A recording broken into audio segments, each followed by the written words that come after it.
আজকে আমরা দশম শ্রেণীর ভূগোল বিষয়ের প্রথম অধ্যায় বহির্জাত প্রক্রিয়া ও তাদের দ্বারা সৃষ্ট ভূমিরূপ এই অধ্যায়ের গুরুত্বপূর্ণ প্রশ্নোত্তর নিয়ে আলোচনা করব। এখানে আমরা 1 নম্বর 2 নম্বর 3 নম্বর এবং 5 নম্বর মানে সব রকমের গুরুত্বপূর্ণ প্রশ্ন এবং তাদের উত্তর নিয়ে আলোচনা করেছি। সুতরাং সম্পূর্ণ ভিডিওটি অবশ্যই তোমরা মনোযোগ সহকারে দেখো এবং প্রশ্নোত্তরগুলো মুখস্থ করো ও প্র্যাকটিস করো। এর মধ্যে থেকে তোমাদের সাধারণত পরীক্ষায় প্রশ্ন দেওয়া হয়। ওকে, তবে তোমাদের পাঠ্য বই থেকে প্রথম অধ্যায়টি ভালোভাবে রিডিং পড়বে, তারপর প্রশ্নোত্তরগুলোকে মুখস্থ করে প্র্যাকটিস করবে। তাহলে এই অধ্যায় থেকে যে প্রশ্ন তোমাদের পরীক্ষা দিক তার উত্তর তোমরা কিন্তু খুব সহজেই লিখতে পারবে। ওকে, তো চলো আমরা ক্লাস 10-এর ভূগোল বা জিওগ্রাফি সাবজেক্টের ফার্স্ট চ্যাপ্টার যেটা রয়েছে বহির্জাত প্রক্রিয়া ও তাদের দ্বারা সৃষ্ট ভূমিরূপ এই অধ্যায়ের গুরুত্বপূর্ণ প্রশ্ন এবং তার উত্তরগুলো দেখে নিই। এই প্রশ্নোত্তরের পিডিএফ ফাইল আমাদের অ্যাপের মধ্যে রয়েছে। অ্যাপের লিঙ্ক ডেসক্রিপশন বক্সে দেওয়া আছে। পেইড কোর্সের মধ্যে থেকে চাইলে তোমরা এর পিডিএফ ফাইলগুলোকে নিতে পারো। তো প্রথমে আমরা কিছু এমসিকিউ প্রশ্ন এবং উত্তর দেখব এই অধ্যায় থেকে। এখানে টোটাল 80টি এমসিকিউ প্রশ্ন আমরা এখানে রেখেছি উত্তর সহ। তো চলো এগুলো আমরা প্রথমে দেখে নিই। দেখো, 1 নম্বর দাগে বলা হচ্ছে মন্থকূপ সৃষ্টি হয় নদীর ক্ষয়কার্যের ফলে, বায়ুর ক্ষয়কার্যের ফলে, হিমবাহের ক্ষয়কার্যের ফলে না সমুদ্র তরঙ্গের ক্ষয়কার্যের ফলে। তো মন্থকূপ সৃষ্টি হয় নদীর ক্ষয়কার্যের ফলে। 2 নম্বর দাগে হচ্ছে কিউমেক হলো নদীর জলপ্রবাহ মাপার একক, বায়ুর বেগের একক, হিমবাহের গতিবেগের একক, বরফের গভীরতার একক। তো কিউমেক এটা হচ্ছে নদীর জলপ্রবাহ মাপার একক। এরপরের প্রশ্ন 3 নম্বরে শুষ্ক অঞ্চলের গিরিখাতকে বলে ভি আকৃতির উপত্যকা, মন্থকূপ, ক্যানিয়ন না ধাঁধ। তো শুষ্ক অঞ্চলের গিরিখাতকে বলা হয় ক্যানিয়ন। 4 নম্বর দাগে পৃথিবীর বৃহত্তম বদ্বীপ হলো মিসিসিপি বদ্বীপ, গঙ্গা ব্রহ্মপুত্র বদ্বীপ, সিন্ধু বদ্বীপ, নীল নদের বদ্বীপ। তো পৃথিবীর বৃহত্তম বদ্বীপের নাম গঙ্গা ব্রহ্মপুত্র বদ্বীপ। এরপরের প্রশ্ন 5 নম্বর দাগে রসে মতানে সৃষ্টি হয় বায়ুর ক্ষয়কার্যের ফলে, নদীর ক্ষয়কার্যের ফলে, হিমবাহের ক্ষয়কার্যের ফলে না সমুদ্র তরঙ্গের ক্ষয়কার্যের ফলে। রসে মতানে এটার সৃষ্টি হয় হিমবাহের ক্ষয়কার্যের ফলে। হিমবাহের সঞ্চয় কার্যের ফলে সৃষ্ট উল্টানো নৌকার ন্যায় ভূমিরূপ হল রসে মতানে ড্রামলিন, কেম না কেটল। তো হিমবাহের সঞ্চয় কার্যের ফলে সৃষ্ট উল্টানো নৌকার ন্যায় যে ভূমিরূপ তার নাম হচ্ছে ড্রামলিন। পরের প্রশ্ন, পৃথিবীর সর্ববৃহৎ পার্বত্য হিমবাহটি হল হুবার্ট, সিয়াচেন, মেসার্ভ না কোয়াবেক। এখানে সঠিক উত্তর হবে হুবার্ট হচ্ছে পৃথিবীর সর্ববৃহৎ পার্বত্য হিমবাহ। মরু অঞ্চলে বায়ুর ক্ষয়কার্যের ফলে গঠিত ব্যাঙের ছাতার মতো ভূমিরূপ হল আগামুখ, রকিনব, ইনসেলবার্জ না গোড়। এখানে সঠিক উত্তর লিখবে গোড়। গোড় হচ্ছে মরু অঞ্চলে বায়ুর ক্ষয়কার্যের ফলে সৃষ্ট ব্যাঙের ছাতার মতো ভূমিরূপ। সিফ বালিয়াড়ির অপর নাম বারখান, অনুপ্রস্থ, অনুদৈর্ঘ্য না চলন্ত বালিয়াড়ি। তো সিফ বালিয়াড়ির অপর নাম হচ্ছে অনুদৈর্ঘ্য। বহির্জাত প্রক্রিয়ার মূল উৎস হলো সূর্য, নদী, বায়ু না হিমবাহ। তো বহির্জাত প্রক্রিয়ার মূল উৎস হচ্ছে সূর্য। এরপর দেখো, যে প্রক্রিয়ায় অভিকর্ষের টানে উচ্চ ভূমির ঢাল বরাবর মাটি ও শিলাস্তর নেমে আসে তাকে বলে আবহবিকার, পর্যায়ন, অন্তর্জাত না পুঞ্জিত ক্ষয়। তো যে প্রক্রিয়ায় অভিকর্ষের টানে উচ্চ ভূমির ঢাল বরাবর মাটি ও শিলাস্তর নেমে আসে তাকে বলা হয় পুঞ্জিত ক্ষয়। এরপর দেখো, জলপ্রপাতের পাদদেশে সৃষ্ট হাড়ির মতো গর্তকে বলা হয় মন্থকূপ, প্রপাতকূপ, ফিয়ার্ড না পলল বেজনী। তো জলপ্রপাতের পাদদেশে সৃষ্ট হাড়ির মতো যে গর্ত তাকে বলা হয় প্রপাতকূপ। খোলা প্রশস্ত ফানেল আকৃতির নদী মোহনাকে বলে খাঁড়ি, বদ্বীপ, প্লাবনভূমি না ক্যানিয়ন। তো উত্তর হবে খাঁড়ি। খোলা প্রশস্ত ফানেল আকৃতির নদী মোহনাকে বলা হয় খাঁড়ি। এরপর হিমবাহ সৃষ্ট হ্রদ হলো প্লায়া, রকি, কড়ি হ্রদ না। এরপর রয়েছে অশোকুর আকৃতির হ্রদ আর রয়েছে উপহ্রদ। তো হিমবাহ সৃষ্ট হ্রদ হচ্ছে কড়ি হ্রদ। বায়ুর সঞ্চয় কার্যের ফলে গঠিত সমভূমিকে বলে বালিয়াড়ি, হামাদা, ধিয়ান না লোয়েস। তো বায়ুর সঞ্চয় কার্যের ফলে যে সমভূমি গঠিত হয় তার নাম লোয়েস। কোন গতিতে নদীর ক্ষয় সর্বাধিক হয়? তো উচ্চ গতি। এরপর রয়েছে মধ্যগতি, নিম্নগতি না কোনোটি নয়। তো নদীর ক্ষয় সর্বাধিক বেশি হয় উচ্চ গতিতে। হিমবাহের সঞ্চয় কার্যের ফলে গঠিত ভূমিরূপ হচ্ছে ফিয়র্ড, করি, গ্রাবরেখা না রসে মতানিত। হিমবাহের সঞ্চয় কার্যের ফলে যে ভূমিরূপ গঠিত হয় তার নাম হচ্ছে গ্রাবরেখা। নদীর গতিপথে ক্যানিয়ন সৃষ্টি হয় শুষ্ক অঞ্চলে, আর্দ্র অঞ্চলে, বহু বৃষ্টিবহুল অঞ্চলে না বরফাবৃত অঞ্চলে। তো নদীর গতিপথে ক্যানিয়ন সৃষ্টি হয় শুষ্ক অঞ্চলে। নদীর ক্ষয়কার্যের ফলে সৃষ্ট একটি ভূমিরূপ হচ্ছে প্লাবনভূমি, বদ্বীপ, পলল, শঙ্কু না গিরিখাত। উত্তর হবে গিরিখাত হচ্ছে নদীর ক্ষয়কার্যের ফলে সৃষ্ট একটি ভূমিরূপ। এরপর দেখো, কোন ভূমিরূপটি বায়ু ও জলধারার মিলিত কার্যে গঠিত? জুইগ্যান, গৌড়, পেডিমেন্ট না বারখান। সঠিক উত্তর হবে পেডিমেন্ট হচ্ছে বায়ু ও জলধারার মিলিত কার্যের ফলে গঠিত ভূমিরূপ। এরপরের প্রশ্ন, মরু অঞ্চলের অবশিষ্ট পাহাড়গুলি কি নামে পরিচিত? এখানে রয়েছে মোনা, ডোনাক, গৌড়, ইনসেলবার্জ না ইয়ারদাং। উত্তর হবে ইনসেলবার্জ। এটা হচ্ছে মরু অঞ্চলের অবশিষ্ট পাহাড়গুলি। ঠিক আছে। যে প্রক্রিয়ায় বিভিন্ন প্রাকৃতিক শক্তি ভূপৃষ্ঠের উপর কাজ করে ভূমিরূপের পরিবর্তন ঘটায় তাকে বলে বহির্জাত প্রক্রিয়া, অন্তর্জাত প্রক্রিয়া, গিরিজনী আলোড়ন না মহিভাবক আলোড়ন। তো যে প্রক্রিয়ায় বিভিন্ন প্রাকৃতিক শক্তি ভূপৃষ্ঠের উপর কাজ করে ভূমিরূপের পরিবর্তন ঘটায় তাকে বলা হয় বহির্জাত প্রক্রিয়া। লবণযুক্ত শিলাস্তরের অপর নাম প্রধান ক্ষয় প্রক্রিয়াটি হলো, তো এখানে অপশান রয়েছে অবঘর্ষ ক্ষয়, ঘর্ষণ ক্ষয়, জলপ্রবাহ ক্ষয় না দ্রবণ ক্ষয়। তো সঠিক উত্তর হচ্ছে লবণ ক্ষয়। ওকে, দ্রবণ ক্ষয়। তো লবণযুক্ত শিলাস্তরের ওপর নদীর যে প্রধান ক্ষয় প্রক্রিয়া সেটা হচ্ছে দ্রবণ ক্ষয়। এরপর নদীতে প্রপাতকূপ গড়ে ওঠে উচ্চ প্রবাহে, মধ্য প্রবাহে, নিম্ন প্রবাহে না কোনোটিই নয়। তো নদীতে প্রপাতকূপ গড়ে ওঠে উচ্চ প্রবাহে। পরের প্রশ্ন দেখো, হিমবাহ সঞ্চিত দীর্ঘ আঁকাবাঁকা শৈলশিলার মতো ভূমিরূপ হলো ড্রামলিন, এস্কার, কেম না কেটল। তো হিমবাহ সঞ্চিত দীর্ঘ আঁকাবাঁকা শৈলশিলার মতো যে ভূমিরূপ তার নাম হচ্ছে এস্কার। যে প্রক্রিয়ায় ভূপৃষ্ঠের উচ্চতা বৃদ্ধি পায় তাকে বলে আরোহণ প্রক্রিয়া, অবরোহণ প্রক্রিয়া না আবহবিকার প্রক্রিয়া। এরপর রয়েছে নগ্নীভবন প্রক্রিয়া। তো যে প্রক্রিয়ায় ভূপৃষ্ঠের উচ্চতা বৃদ্ধি পায় তাকে বলা হয় আরোহণ প্রক্রিয়া। পার্বত্য হিমবাহের পৃষ্ঠদেশে সৃষ্ট গভীর ফাটলগুলিকে বলে নুনাটক, ক্রেভার্স, আরিট না সার্ক। তো পার্বত্য হিমবাহের পৃষ্ঠদেশে যে সৃষ্ট গভীর ফাটল সেগুলিকে বলা হয় ক্রেভার্স। পাখির পায়ের মতো আকৃতির বদ্বীপ গঠিত হয়েছে নীল নদের মোহনায়, হোয়াংহোর মোহনায়, সিন্ধু নদের মোহনায় না মিসিসিপি মিসৌরির মোহনায়। উত্তর হচ্ছে মিসিসিপি মিসৌরির মোহনায় পাখির পায়ের মতো আকৃতির বদ্বীপ সৃষ্টি হয়েছে। অর্ধচন্দ্রাকৃতি বালিয়াড়িকে বলা হয় সিভ, আকলে বালিয়াড়ি, হামাদানা, বারখান। তো অর্ধচন্দ্রাকৃতি যে বালিয়াড়ি তাকে বলা হয় বারখান। এরপর দেখো ভারতের বৃহত্তম হিমবাহ হলো পল্টেরো, গঙ্গোত্রী, এরপর রয়েছে রিয়াফো না সিয়াচেন। তো ভারতের বৃহত্তম হিমবাহ হচ্ছে সিয়াচেন। নেক্সট হচ্ছে মরু অঞ্চলের শুষ্ক নদীখাতকে বলে বাজাদা, প্লায়া, এরপর ওয়াদি না প্রিয়ান। তো মরু অঞ্চলের শুষ্ক নদীখাতকে বলা হয় ওয়াদি। উপত্যকা হিমবাহ ও পর্বত গাত্রের মধ্যে সৃষ্ট ফাটলকে বলে বার্গস্ট্রুন্ড, ক্রেভাস, হিমদ্রোণী না র্যান্ড ক্রাফট। তো উপত্যকা হিমবাহ ও পর্বত গাত্রের মধ্যে সৃষ্ট যে ফাটল তাকে বলা হয় বার্গস্ট্রুন্ড। পরের প্রশ্ন, নদী বক্ষে যে ছোট ছোট গর্তের সৃষ্টি হয় তাকে বলে পলল ব্যাজনী, এরপর ধাঁধ, কেটল না মন্থকূপ। তো নদী বক্ষে যে ছোট ছোট গর্তের সৃষ্টি হয় তাকে বলা হয় মন্থকূপ।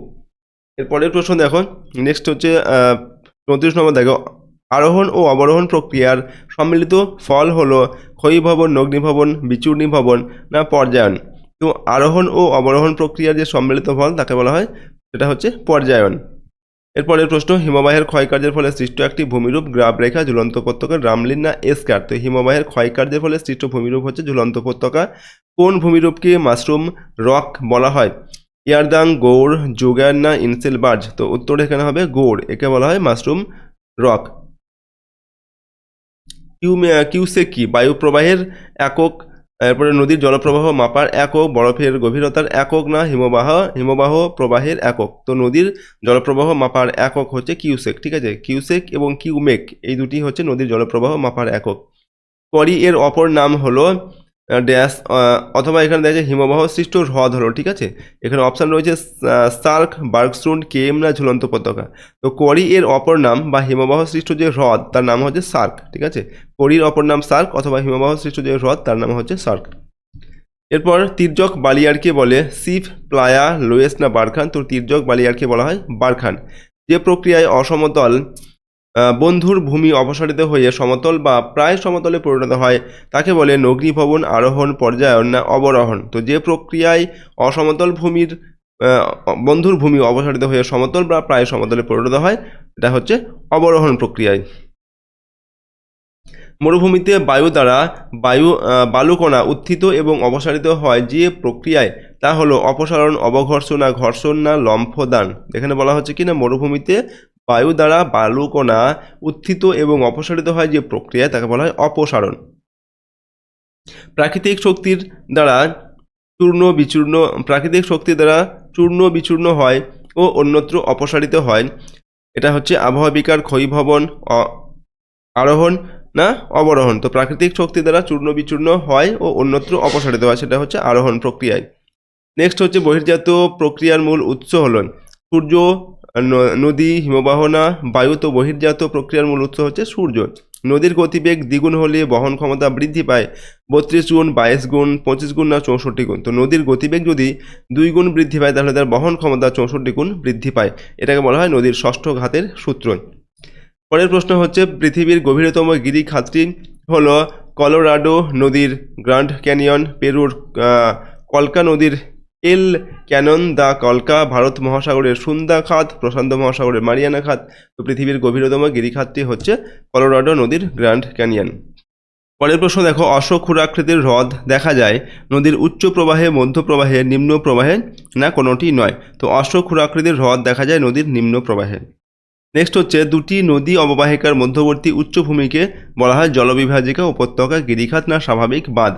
তো দুটি নদী অববাহিকার মধ্যবর্তী উচ্চভূমিকে বলা হয় জলবিভাজিকা। পৃথিবীর বৃহত্তম নদী বদ্বীপ হলো নদী দ্বীপ হলো মাজুলি, নয়াচর, এরপর হচ্ছে মারাজো না কোনোটি নয়। তো পৃথিবীর বৃহত্তম নদী দ্বীপ এর নাম হচ্ছে মাজুলি। এরপরের প্রশ্ন হচ্ছে বড় হাতওয়ালা ডেক চেয়ারের মতো ভূমিরূপকে ফরাসি ভাষায় বলা হয় করি, সার্ক, কার্ক না কার না হর্ন। তো বড় হাতওয়ালা ডেক চেয়ারের মতো ভূমিরূপকে ফরাসি ভাষায় বলা হয় সার্ক।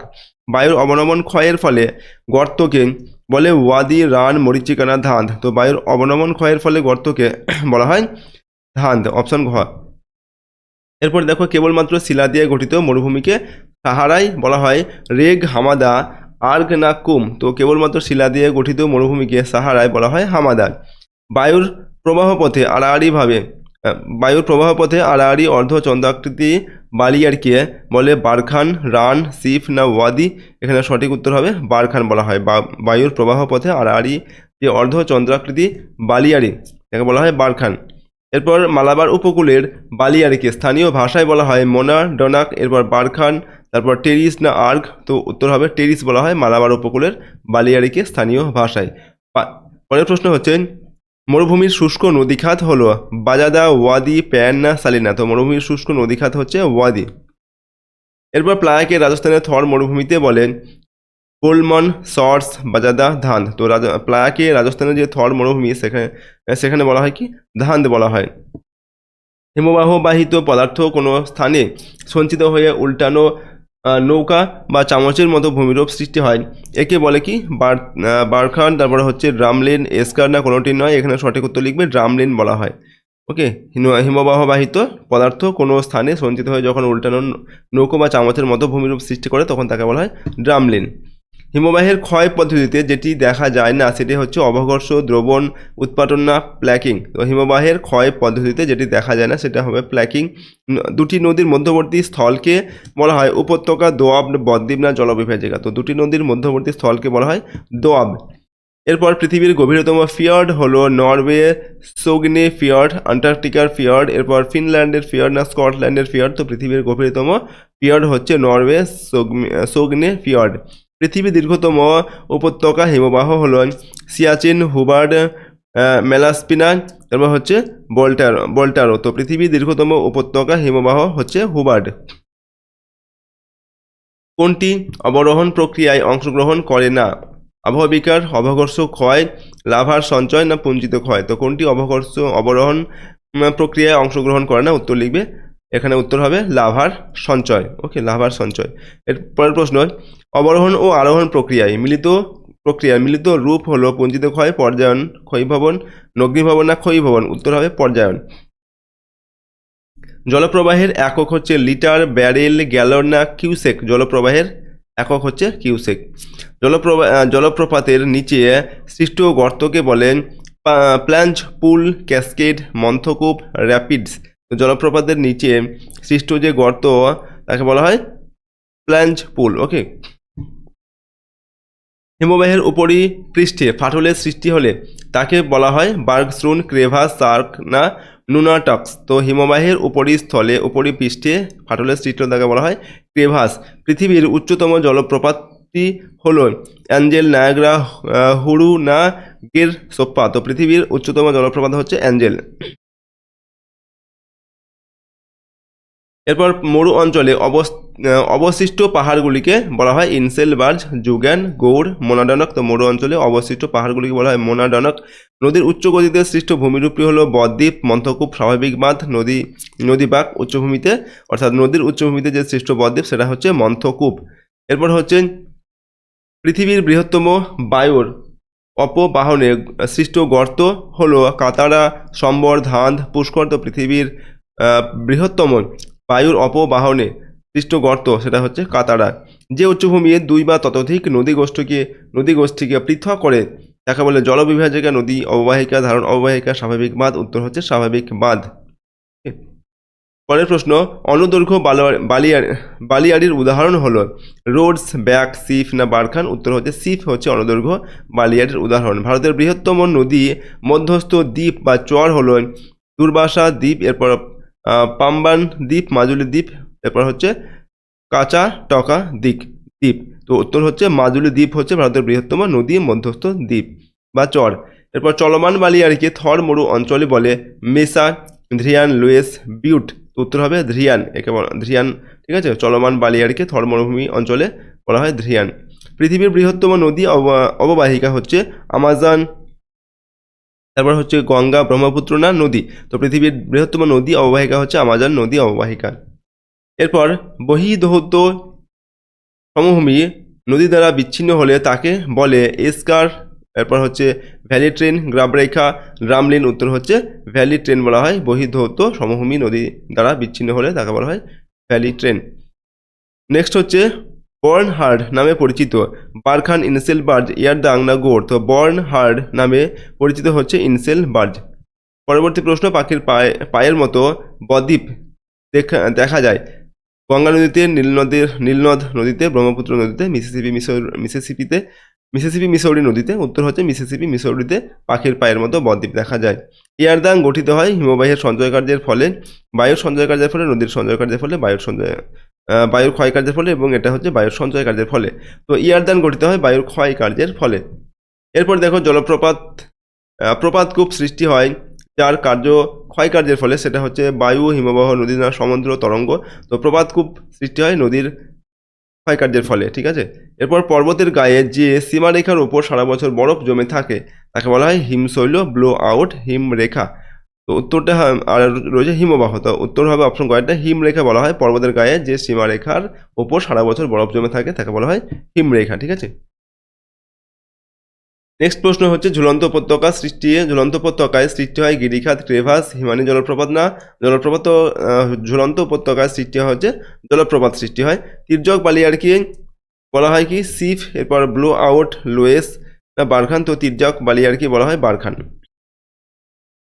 পলল শঙ্কু দেখা যায় পর্বতের উচ্চভাগে, নদীর মধ্যভাগে, বদ্বীপ অঞ্চলে, পর্বতের পাদদেশে। তো পলল শঙ্কু এটা দেখা যায় হচ্ছে পর্বতের পাদদেশে। ওকে, তো এগুলো আমরা এমসিকিউ প্রশ্ন দেখলাম। এরপর আমরা তোমাদের যে অতি সংক্ষিপ্ত মানের প্রশ্ন থাকে 1 নম্বর মানের প্রশ্ন, ঠিক আছে, এক কথায় উত্তর লিখতে হয় বা দু একটা শব্দের মধ্যে উত্তর লিখতে হয়, এরকম কিছু প্রশ্ন আমরা দেখব। 55টি প্রশ্ন আমরা এখানে রেখেছি যেগুলো মোস্ট ইম্পর্টেন্ট প্রশ্ন তোমাদের এই প্রথম অধ্যায় থেকে। তো দেখো, প্রথম 1 নম্বর জায়গায় রয়েছে ক্যানিয়ন নদীর কোন গতিতে গড়ে ওঠে। উত্তর লিখবে কি মধ্য ও নিম্ন গতিতে ক্যানিয়ন গড়ে ওঠে। ঠিক আছে, নদী বাঁকের কোন দিকে বেশি ক্ষয় হয়। তো নদী বাঁকের অবতল দিকে বেশি ক্ষয় হয়। এরপর মরুস্থলী শব্দের অর্থ কি মৃতের দেশ। ঠিক আছে, নদী গঠিত হাত পাখা আকৃতির ভূমিরূপের নাম কি। উত্তর লিখবে এটা পলল শঙ্কু হবে। ঠিক আছে, পলল শঙ্কু হবে। এরপর হচ্ছে ক্ষয়ের শেষ সীমা কোনটি। তো ক্ষয়ের শেষ সীমা হচ্ছে সমুদ্রতল। তারপর হচ্ছে ভারতের সর্বোচ্চ মালভূমির নাম কি। উত্তর হচ্ছে লাদাখ মালভূমি, ভারতের সর্বোচ্চ সবচেয়ে উঁচু মালভূমি আর কি। সাহারায় বালুকাময় মরুভূমি কি নামে পরিচিত। উত্তর হচ্ছে আর্গ। উপত্যকা হিমবাহের সম্মুখ ভাগকে কি বলে। উত্তর হচ্ছে স্নাউট। এরপর বিশ্বের বৃহত্তম পাদদেশীয় হিমবাহের নাম কি। উত্তর হচ্ছে আলাস্কার মালাস্পিনা। 2 নদী অববাহিকার মধ্যবর্তী উচ্চ স্থানকে কি বলে। উত্তর হচ্ছে জলবিভাজিকা। প্লায়া হ্রদের সন্নিকটে গঠিত পলল সমভূমি কি নামে পরিচিত। এটা হবে বাজাদা। 2টি নদীর মধ্যবর্তী পলিগঠিত সমভূমিকে কি বলে। উত্তর হবে দোয়াব অঞ্চল। এরপর পৃথিবীর বৃহত্তম মহাদেশীয় হিমবাহের নাম কি। উত্তর হচ্ছে ল্যাম্বার্ট। যে প্রক্রিয়ায় পৃথিবীর ভূপৃষ্ঠের উচ্চতা হ্রাস পায় তাকে কি বলে? এটা হচ্ছে অবরোহণ প্রক্রিয়া। যে প্রক্রিয়ায় ভূপৃষ্ঠের উচ্চতা বৃদ্ধি পায় তাকে কি বলে? এটা হবে আরোহণ প্রক্রিয়া। আবহবিকার, পুঞ্জিত ক্ষয় ও ক্ষয়ীভবন প্রক্রিয়াকে একত্রে কি বলে? একত্রে বলা হয় নগ্নীভবন। যে প্রক্রিয়ায় ভূপৃষ্ঠের উচ্চতা সমতলে পরিণত হয় তাকে কি বলে? উত্তর হবে পর্যায়ন প্রক্রিয়া। ভারতের বৃহত্তম উপদ্বীপ উপহ্রদ কোনটি? উত্তর হবে চিল্কা। পৃথিবীর একটি শীতলতম মরুভূমির নাম লেখো। উত্তর লিখবে আটাকামা। এরপর দক্ষিণ গোলার্ধের দুটি উষ্ণ বনভূমির নাম লেখো। এখানে হবে কালাহারি মরুভূমি ও আটাকামা মরুভূমি। পৃথিবীর গভীরতম ফিয়র্ডের নাম কি? Norway Sogne fjord. পৃথিবী নদীর জলপ্রবাহ পরিমাপের একক কি? উত্তর হচ্ছে কিউসেক বা কিউমেকও হয়। এরপর হচ্ছে লোহাচড়া দ্বীপটি কোন নদীর মোহনায় অবস্থিত? এটা হুগলি নদীর মোহনায় অবস্থিত। লোয়েস শব্দের অর্থ কি? সূক্ষ্ম পলি বা স্থানচ্যুত বস্তুকণা। ঠিক আছে, লোয়েস শব্দের অর্থ। পৃথিবীর বৃহত্তম নদী বদ্বীপের নাম কি? উত্তর লিখবে মাজুলি দ্বীপ। দ্বীপের নাম কি? উত্তর হবে মাজুলি দ্বীপ। হিমবাহ উপত্যকার আকৃতি কিরূপ? হিমবাহ উপত্যকার আকৃতি হচ্ছে ইউ আকৃতির মতো হয়, ইংরেজি ইউ আকৃতির মতো হয়। কোন ভূমিরূপ ডিমের ঝুড়ি নামে পরিচিত? তো ড্রামলিন, এটা হচ্ছে ডিমের ঝুড়ি নামে পরিচিত। মালাবার উপকূলের উপহ্রদগুলিকে স্থানীয় ভাষায় কি বলে? কয়াল বলা হয়। যে প্রক্রিয়ায় অভিকর্ষের টানে উচ্চভূমির ঢাল বরাবর মাটি ও শিলাস্তর নেমে আসে তাকে কি বলে? তাকে বলা হয় পুঞ্জ ক্ষয় প্রক্রিয়া। সাহারা মরুভূমির লবণাক্ত হ্রদগুলিকে কি বলে? এখানে এটা হবে শর্টস বলা হয়। বদ্বীপের ডেল্টা নামকরণ করেন কি? এটা হবে হেরোডেটাস। ঠিক আছে। নেক্সট, পৃথিবীর বৃহত্তম বদ্বীপ কোনটি? গঙ্গা ব্রহ্মপুত্রের বদ্বীপ হচ্ছে পৃথিবীর বৃহত্তম বদ্বীপ। ফিয়র্ডের দেশ বলা হয় কাকে? এটা হবে নরওয়েকে বলা হয় ফিয়র্ডের দেশ। এরপর দেখো, পৃথিবীর বৃহত্তম মহাদেশীয় হিমবাহ কোনটি? উত্তর হবে আটলান্টিকার ল্যাম্বার্ট হিমবাহ। পৃথিবীর দ্রুততম হিমবাহ কোনটি? এটা হচ্ছে গ্রিনল্যান্ডের জ্যাকোংকেলন। ঠিক আছে, জ্যাকোংকেলন এটা হবে। এরপর হচ্ছে ক্যানিয়ন কি? উত্তর লিখবে উচ্চ ও শুষ্ক পার্বত্য অঞ্চলে পার্শ্ব ক্ষয়ের তুলনায় নিম্নক্ষয় বেশি হলে নদী উপত্যকা অত্যন্ত গভীর ও সংকীর্ণ হয়, একে ক্যানিয়ন বলেন। এরপর পরের প্রশ্ন দেখো, গাউট বা গ্যাসি কি? দুটি বালিয়াড়ির মধ্যবর্তী অংশ বালিহীন শিলাময় এলাকা দ্বারা পৃথক অঞ্চলকে করিডোর বলে, যা সাহারাতে গ্যাসি নামে পরিচিত। একটি শীতল মরুভূমির নাম লেখো। তো গোবি মরুভূমি হচ্ছে একটি শীতল মরুভূমি। শুষ্ক অঞ্চলের গিরিখাতকে কি বলা হয়? উত্তর হবে ক্যানিয়ন বলা হয়। আর্গ কি? কেবলমাত্র বালি দিয়ে গঠিত মরুভূমিকে সাহারায় আর্গ বলা হয়। বিশ্বের গভীরতম গিরিখাত কোনটি? নেপালের কালীগণ্ডক নদীর গ্র্যান্ড ক্যানিয়ন হচ্ছে বিশ্বের গভীরতম গিরিখাত। পৃথিবীর উচ্চতম জলপ্রপাতের নাম কি? উত্তর হবে স্যাল্টো অ্যাঞ্জেল। এরপর বালিয়াড়ি কাকে বলে? বায়ুর গতিপথে কোনো কিছুর দ্বারা বাধা পেলে বায়ুবাহিত বালি স্তূপাকারে সঞ্চিত হয়ে যে স্থায়ী সচল উঁচু ও দীর্ঘ বালির ঢিবি গড়ে ওঠে তাকে বালিয়াড়ি বলে। নেক্সট হচ্ছে মোনা ডানক কি? সমপ্রায় ভূমিতে নদীর ক্ষয়কার্যের ফলে কঠিন শিলা গঠিত অনুচ্চ পাহাড়কে মোনা ডানক বলে। ক্যাসকেড কি? অসংখ্য ছোট ছোট র্যাপিডস পাশাপাশি অবস্থান করে তাকে ক্যাসকেড বলে। এরপর দেখো, বৃহদায়তন ইনসেলবার্জকে কি বলা হয়? তো এটা বৃহদায়তন ইনসেলবার্জকে বলা হয় পেডিমেন্ট। শিলাময় মরুভূমি কি নামে পরিচিত? শিলাময় মরুভূমি হামাদা নামে পরিচিত। পৃথিবীর বৃহত্তম জলপ্রপাতটির নাম কি? পৃথিবীর বৃহত্তম জলপ্রপাত হচ্ছে ভেনেজুয়েলার স্যাল্টো অ্যাঞ্জেল। পৃথিবীর গভীরতম গিরিখাত কোনটি? পৃথিবীর গভীরতম গিরিখাত হচ্ছে এল ক্যানন দা কলকা। নেভে কি? উত্তর লিখবে সদ্য পতিত পেঁজা তুলোর মতো তুষারকে নেভে বলে। পৃথিবীর বৃহত্তম ম্যানগ্রোভ অরণ্য কোনটি? সুন্দরবন হচ্ছে পৃথিবীর বৃহত্তম ম্যানগ্রোভ অরণ্য। ভারতের একটি বিখ্যাত জলপ্রপাতের নাম লেখো। তো এখানে দেখো উত্তরটা আমরা লিখেছি গোয়ার মান্দভি নদীর উপর দুধ সাগর ভারতের বিখ্যাত জলপ্রপাত। ওকে। নবীন ভঙ্গিল পর্বতে অসংখ্য গিরিখাত দেখা যায় কেন? তো নবীন ভঙ্গিল পর্বতগুলি সুউচ্চ এবং নরম শিলা দিয়ে গঠিত অঞ্চল, ফলে ক্ষয়ের মাত্রা অত্যন্ত বেশি বলেই উপত্যকা অতি গভীর ও সংকীর্ণ হয়েছে বলেই এখানে অসংখ্য গিরিখাত সৃষ্টি হয়েছে। তারপর হিমবাহ ও জলধারার মিলিত সঞ্চয়কার্যের ফলে গঠিত ভূমিরূপের নাম করো। তো এটা হবে এসকার। এসকার হচ্ছে হিমবাহ ও জলধারার মিলিত সঞ্চয়কার্যের ফলে একটি ভূমিরূপ। গঠিত ভূমিরূপ। পৃথিবীর বৃহত্তম পাদদেশীয় হিমবাহের নাম লেখো। তো আলাস্কার মেলাস্পিনা হচ্ছে পৃথিবীর বৃহত্তম পাদদেশীয় হিমবাহ। ক্রেভাস কি? অনেক সময় হিমবাহের মধ্যে ফাটলের সৃষ্টি হয়, যাকে ক্রেভাস বলে। পৃথিবীর বৃহত্তম মরুভূমির নাম কি? তো পৃথিবীর বৃহত্তম মরুভূমি হচ্ছে সাহারা মরুভূমি। এরপর গৌড় কিভাবে সৃষ্টি হয়? উত্তর লিখবে, মরুভূমিতে বায়ুর অবঘর্ষ ক্ষয়ের ফলে ব্যাঙের ছাতার মতো দেখতে নিম্নাংশ সরু এবং ঊর্ধ্বাংশ চওড়া শিলাস্তূপকে সাহারা মরুভূমিতে গৌড় বলা হয়। এরপর দেখো আমরা এই অধ্যায় থেকে 2 নম্বর মানে যে গুরুত্বপূর্ণ প্রশ্ন রয়েছে তার উত্তর সহ দেখবো। এখানে টোটাল 60টি প্রশ্ন আমরা রেখেছি 2 নম্বর মানের প্রশ্ন, ঠিক আছে? তো চলো আমরা প্রশ্ন এবং উত্তরগুলো দেখে নিই। প্রথম প্রশ্ন হচ্ছে বহির্জাত প্রক্রিয়ার ধারণা, সেখান থেকে আমরা প্রথমে প্রশ্নগুলো রেখেছি। তো দেখো 1 নম্বর দিয়ে বহির্জাত প্রক্রিয়া কাকে বলে? তো যে প্রক্রিয়ায় পৃথিবীর পৃষ্ঠের উপর বিভিন্ন শক্তি, যেমন হচ্ছে নদী, বায়ু, হিমবাহ, বৃষ্টিপাত, সমুদ্র তরঙ্গ প্রভৃতি কাজ করে ভূমিরূপের পরিবর্তন ঘটায়, তাকে বহির্জাত প্রক্রিয়া বা আর্দ্রতা বৃদ্ধি প্রক্রিয়া বলে। এই প্রক্রিয়াগুলি সাধারণত ধীর গতিসম্পন্ন এবং ক্ষয়, বহন ও সঞ্চয়ের মাধ্যমে কাজ করে। ওকে, তো এই হচ্ছে বহির্জাত প্রক্রিয়া। ক্ষয়ীভবন কি? ক্ষয়ীভবন ও পুঞ্জক্ষয় এর মধ্যে 2টি প্রধান পার্থক্য লিখতে বলা হচ্ছে।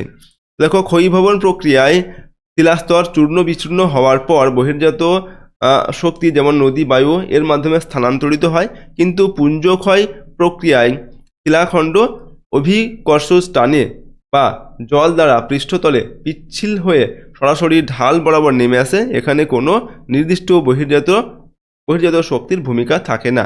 তো এটা ক্ষয়ীভবন আর পুঞ্জক্ষয়ের মধ্যে পার্থক্য। নগ্নিভবন কাকে বলে? তো দেখো, ক্ষয়ীভবন ও আবহাওয়া বিকারের যৌথ প্রবাহে ভূপৃষ্ঠের উঁচু স্থানগুলি ক্রমশ ক্ষয়প্রাপ্ত হয়ে নিচু হতে থাকলে এবং শিলাস্তর উন্মুক্ত বা নগ্ন হয়, এই সামগ্রিক প্রক্রিয়াটি নগ্নিভবন বা আচ্ছাদন অপসারণ বলে এই প্রক্রিয়াটিকে। এটি একটি ব্যাপক প্রক্রিয়া যার ফলে ভূমির উচ্চতা হ্রাস পায়। এরপর দেখো, আরোহণ ও অবরোহণ কাকে বলে? তো আরোহণ হলো বহির্জাত শক্তির, যেমন নদী, বায়ু এইগুলোর দ্বারা বাহিত পলি বা ক্ষয়জাত পদার্থ কোনো স্থানে সঞ্চিত হয়ে ভূমির উচ্চতা বৃদ্ধি করার প্রক্রিয়া। আর অবরোহণ হলো বহির্জাত শক্তির মাধ্যমে ভূপৃষ্ঠের উঁচু স্থান ক্ষয়প্রাপ্ত হয়ে ভূমির উচ্চতা হ্রাস করার প্রক্রিয়া। ওকে, তো আরোহণ হচ্ছে এটা কোনো স্থান উঁচু হয়ে যাচ্ছে, আর অবরোহণ বলতে কোনো স্থান ভূপৃষ্ঠ কোনো স্থান নিচু হয়ে যাচ্ছে, ঠিক আছে? সেটা হচ্ছে অবরোহণ। বহির্জাত প্রক্রিয়াগুলিকে প্রাকৃতিক শক্তি হিসাবে কেন বিবেচনা করা হয়? তো বহির্জাত প্রক্রিয়াগুলি মূলত সৌরশক্তি, অভিকর্ষজ শক্তি ও জলচক্রের দ্বারা নিয়ন্ত্রিত হয়। নদী, বায়ু, হিমবাহ, বৃষ্টিপাত প্রভৃতি প্রাকৃতিক শক্তিগুলি এই প্রক্রিয়াগুলির প্রধান কারক ও এজেন্ট হিসাবে কাজ করে এই প্রক্রিয়াগুলির। এই কারণে এগুলিকে প্রাকৃতিক শক্তি হিসাবে বিবেচনা করা হয়। পরেরটা হচ্ছে পর্যায়ন বলতে কি বোঝো? দেখো, যে প্রক্রিয়ায় ক্ষয় বা অবরোহণ এবং সঞ্চয় বা আরোহণ এর মাধ্যমে ভূপৃষ্ঠের উঁচু ও নিচু স্থানগুলির উচ্চতার সমতা আনার চেষ্টা করা হয়, তাকে পর্যায়ন বলে। ওকে, তো দেখো এখানে অবরোহণ বলতে কি হয়? অবরোহণ মানে হচ্ছে ক্ষয় হয়, আর আরোহণ বলতে কি সঞ্চয় হয় অথবা উঁচুর হয়। আবার এই দুটির ফলে কি হয়? একটা সমতা আনার চেষ্টা করা হয়, সেটাই হচ্ছে পর্যায়ন। এটি একটি সুসমীকরণ প্রক্রিয়া যা নগ্নিভবন ও সঞ্চয়কে অন্তর্ভুক্ত করে। ভূমিরূপের বিবর্তনে এটি একটি গুরুত্বপূর্ণ ধারণা। এরপর বহির্জাত প্রক্রিয়া 2টি প্রধান বৈশিষ্ট্য লেখো। তো 1 নম্বর বৈশিষ্ট্য কি?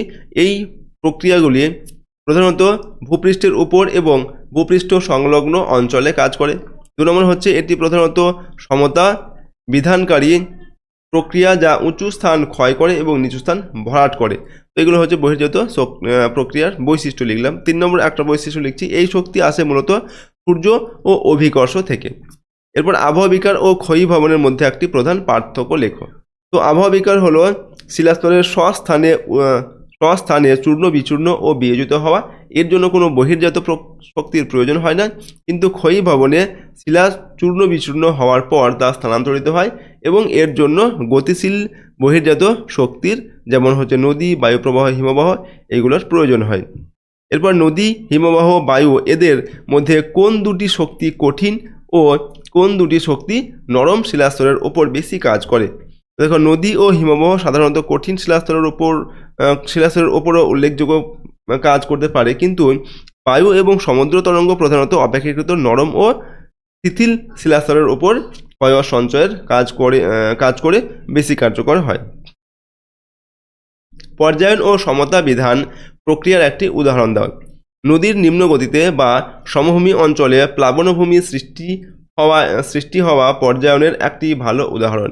এখানে নদী ক্ষয়জাত পদার্থ বহন করে এনে নদী উপত্যকার নিচু অংশে সঞ্চয় করে, ফলে ভূমি কিছুটা উঁচু ও সমতল হয়, অর্থাৎ ভূমির সমতা বিধান হয়। এরপর আমরা দেখো নদীর বিভিন্ন কাজ ও তাদের দ্বারা যে সৃষ্ট ভূমিরূপ, সেখান থেকে প্রশ্ন এবং উত্তরগুলো দেখব। দেখো 11 নম্বরে জলপ্রপাত কেন সৃষ্টি হয়। তো নদীর গতিপথে কঠিন ও নরম শিলাস্তর আড়াআড়িভাবে থাকলে নরম শিলাস্তর বেশি ক্ষয়প্রাপ্ত হয়ে অপসারিত হয়, কিন্তু কঠিন শিলাস্তরটি কম ক্ষয় হওয়ায় খাড়াভাবে দাঁড়িয়ে থাকে। এর ফলে জলধারা খাড়া ঢাল বা শিলাস্তরের কিনারা থেকে তীব্র বেগে নিচে পতিত হয়ে জলপ্রপাত সৃষ্টি করে। ওকে, এবং এটা হচ্ছে জলপ্রপাতের চিত্র, তোমাদের বইতে রয়েছে। চিত্রগুলো তোমরা কিন্তু আঁকার চেষ্টা করবে, ঠিক আছে, প্র্যাকটিস করবে। এরপর দেখো অশ্বক্ষুরাকৃতির হ্রদ বা ষাঁড়ের সিংয়ের মতো হ্রদ বা অক্সবো লেক কাকে বলা হয়, অর্থাৎ অশ্বক্ষুরাকৃতির হ্রদ কাকে বলা হয় সেটা লিখতে হবে। তো সমভূমি অঞ্চলে নদীর বাঁক বা মেন্ডার অতিরিক্ত বেড়ে গিয়ে একসময় বাঁকের দুই মুখ যুক্ত হয়ে যায়, তখন নদী তার প্রধানত খাত বরাবর সোজা হয়ে প্রবাহিত হয় এবং পরিত্যক্ত বাঁকটি ধনুকাকৃতি বা ষাঁড়ের সিংয়ের মতো জলাশয়ে পরিণত হয়। একে অশ্বক্ষুরাকৃতি হ্রদ বলে। নদীর ষষ্ঠ ঘাতের সূত্র কি? তখন উত্তর লিখছি, নদীতে জলের স্রোতের গতিবেগ যদি দ্বিগুণ হয় তবে তার বহন ক্ষমতা 2 পাওয়ারটা 6 হয়ে যায়, অর্থাৎ 64 গুণ বৃদ্ধি পেয়ে যায়, অর্থাৎ বহন ক্ষমতা গতিবেগের ষষ্ঠ ঘাতে সমানুপাতিক। এই সূত্র নদীর পরিবহন ক্ষমতার গুরুত্ব বোঝায়, অর্থাৎ এটাই হচ্ছে নদীর ষষ্ঠ ঘাতের সূত্র। এখানে নদীর যে স্রোতের গতিবেগ যদি দুগুণ হয় তাহলে কিন্তু তার যে বহন ক্ষমতা সেটা হচ্ছে 64 গুণ হয়ে যায়, অর্থাৎ 2 পাওয়ার 6 হয়ে যায়, ঠিক আছে। এটাই হচ্ছে ষষ্ঠ ঘাতের সূত্র। নদীর প্রধান 3টি কাজ কি কি? নদীর প্রধান 3টি কাজ হলো, 1 নম্বর হচ্ছে ক্ষয় করা, নদীর জলের আঘাতে বা ঘর্ষণে শিলা চূর্ণ বিচূর্ণ হয়। 2 নম্বর হচ্ছে বহন করা, ক্ষয়জাত পদার্থকে এক স্থান থেকে অন্য স্থানে নিয়ে যাওয়া। আর 3 নম্বর হচ্ছে সঞ্চয় করা, ঠিক আছে, বহন করা পদার্থকে থিতিয়ে দেওয়া বা জমা করা। এই 3টি হচ্ছে নদীর কাজ, একটা হচ্ছে ক্ষয়, একটা হচ্ছে বহন, আর একটা হচ্ছে সঞ্চয়। এই 3টি হচ্ছে নদীর কাজ। এরপর জলবিভাজিকা বলতে কি বোঝো? যে উচ্চভূমি বা পর্বতের চূড়া পাশাপাশি অবস্থিত দুটি নদী ব্যবস্থাকে বা দুটি জলনিকাশি অববাহিকাকে পরস্পর থেকে পৃথক করে তাকে জলবিভাজিকা বলে। যেমন হচ্ছে বিন্ধ্য পর্বত উত্তর ও দক্ষিণ ভারতের নদী ব্যবস্থাকে পৃথক করেছে। বদ্বীপ কেন সৃষ্টি হয় বা ডেল্টা কেন সৃষ্টি হয়?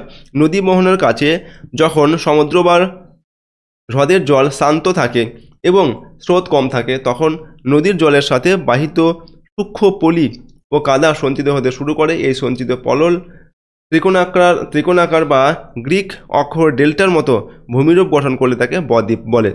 নদীর ভি আকৃতির উপত্যকা কিভাবে সৃষ্টি হয়? তো নদীর গতিপথে পার্শ্ব ক্ষয়ের তুলনায় নিম্ন ক্ষয় বেশি হয়। নদীর উচ্চ গতিতে পার্শ্ব ক্ষয়ের তুলনায় নিম্ন ক্ষয় বেশি হয়। নদীর জলস্রোত খারাপভাবে নিচের শিলাস্তর ক্ষয় করতে থাকে, কিন্তু উপত্যকার দুপাশ দুর্বল হওয়ায় অভিকর্ষের টানে ধসে যায়। এর ফলে নদীর উপত্যকাটি ইংরেজি ভি অক্ষরের মতো রূপ নেয়। ওকে, মিয়েন্ডার কাকে বলে? উত্তর দেখো, সমভূমি অঞ্চলে নদী যখন খুব ধীর গতিতে প্রবাহিত হয় তখন নদীর গতিপথে সামান্য বাধা পেলেই এটি সাপের মতো আঁকাবাঁকা পথে চলতে শুরু করে। নদীর এই ধরনের বাঁকগুলিকে মিয়েন্ডার বা নদীর বাঁধন বলে। প্রপাতকূপ কিভাবে সৃষ্টি হয়? তো জলপ্রপাতের নিচে যেখানে জল তীব্র গতিতে এসে পড়ে সেই স্থানে জলের আঘাতে এবং ঘূর্ণনের ফলে শিলাস্তরে প্রবল চাপ সৃষ্টি হয়। এর ফলে জলপ্রপাতের ঠিক নিচে একটি বিশাল ও গভীর গর্তের সৃষ্টি হয়। একে প্রপাতকূপ বলে। গিরিখাত ও ক্যানিয়নের মধ্যে দুটি পার্থক্য লেখো। তো গিরিখাত আর ক্যানিয়নের মধ্যে পার্থক্যটা আমরা এখানে লিখছি একটা টেবিলের মধ্যে। এটা গিরিখাত, এটা ক্যানিয়ন। তো প্রথম হচ্ছে আকৃতিগত পার্থক্য। পার্শ্বদেশগুলি খুব সংকীর্ণ বা খাড়া হয় এবং তলদেশ খুব কম প্রশস্ত হয়। এটি ইংরেজি ভি এর মতো দেখায়, এটা হচ্ছে গিরিখাত। আর ক্যানিয়ন কি, পার্শ্বদেশগুলি খাড়া হলেও মুখটি বেশি বেশি চওড়া হয় এবং তলদেশও কিছুটা চওড়া হয়, এটি ইংরেজি আই অক্ষরের মধ্যে দেখায়। আর এদের সৃষ্টির অঞ্চল কি না, সাধারণত আর্দ্র ও পার্বত্য অঞ্চলে নদীর নিম্ন ক্ষয়ের ফলে এরা সৃষ্টি হয় গিরিখাত, আর সাধারণত শুষ্ক ও মরুপ্রায় অঞ্চলে নদীর নিম্ন ক্ষয়ের ফলে সৃষ্টি হয় এই ক্যানিয়ন। নদী অববাহিকা বলতে কি বোঝায়? যে বিস্তৃত অঞ্চলের সমস্ত জল কোনো প্রধান নদী এবং তার উপনদী ও শাখা নদীগুলির মাধ্যমে প্রবাহিত হয়ে একটি নির্দিষ্ট সাগরে বা হ্রদে পতিত হয়, সেই সমগ্র অঞ্চলটিকে ওই নদী অববাহিকা বলা হয়, যেমন গঙ্গা অববাহিকা। স্বাভাবিক বাঁধ কেন সৃষ্টি হয়? বন্যার সময় নদী উপচে গেলে জলের সাথে বাহিত নুড়ি, পলি ও কাদা নদীর দুপাশে সঞ্চিত হতে থাকে। বারবার সঞ্চয়ের ফলে নদীর দুই পাড় ক্রমশ উঁচু বাঁধের আকার নেয়। এই প্রাকৃতিক বাঁধকে স্বাভাবিক বাঁধ বলে। এটি বন্যা নিয়ন্ত্রণে কিছুটা সাহায্য করে। এরপর নদীর উচ্চ গতিতে সৃষ্ট দুটি ভূমিরূপের নাম লেখো। তো নদীর উচ্চ গতিতে বা পার্বত্য অঞ্চলে সৃষ্ট দুটি ভূমিরূপ হলো গিরিখাত বা ক্যানিয়ন, যেমন সিন্ধু নদের ক্যানিয়ন, এবং জলপ্রপাত, যেমন হচ্ছে নর্মদা নদীর ফোয়াদার জলপ্রপাত।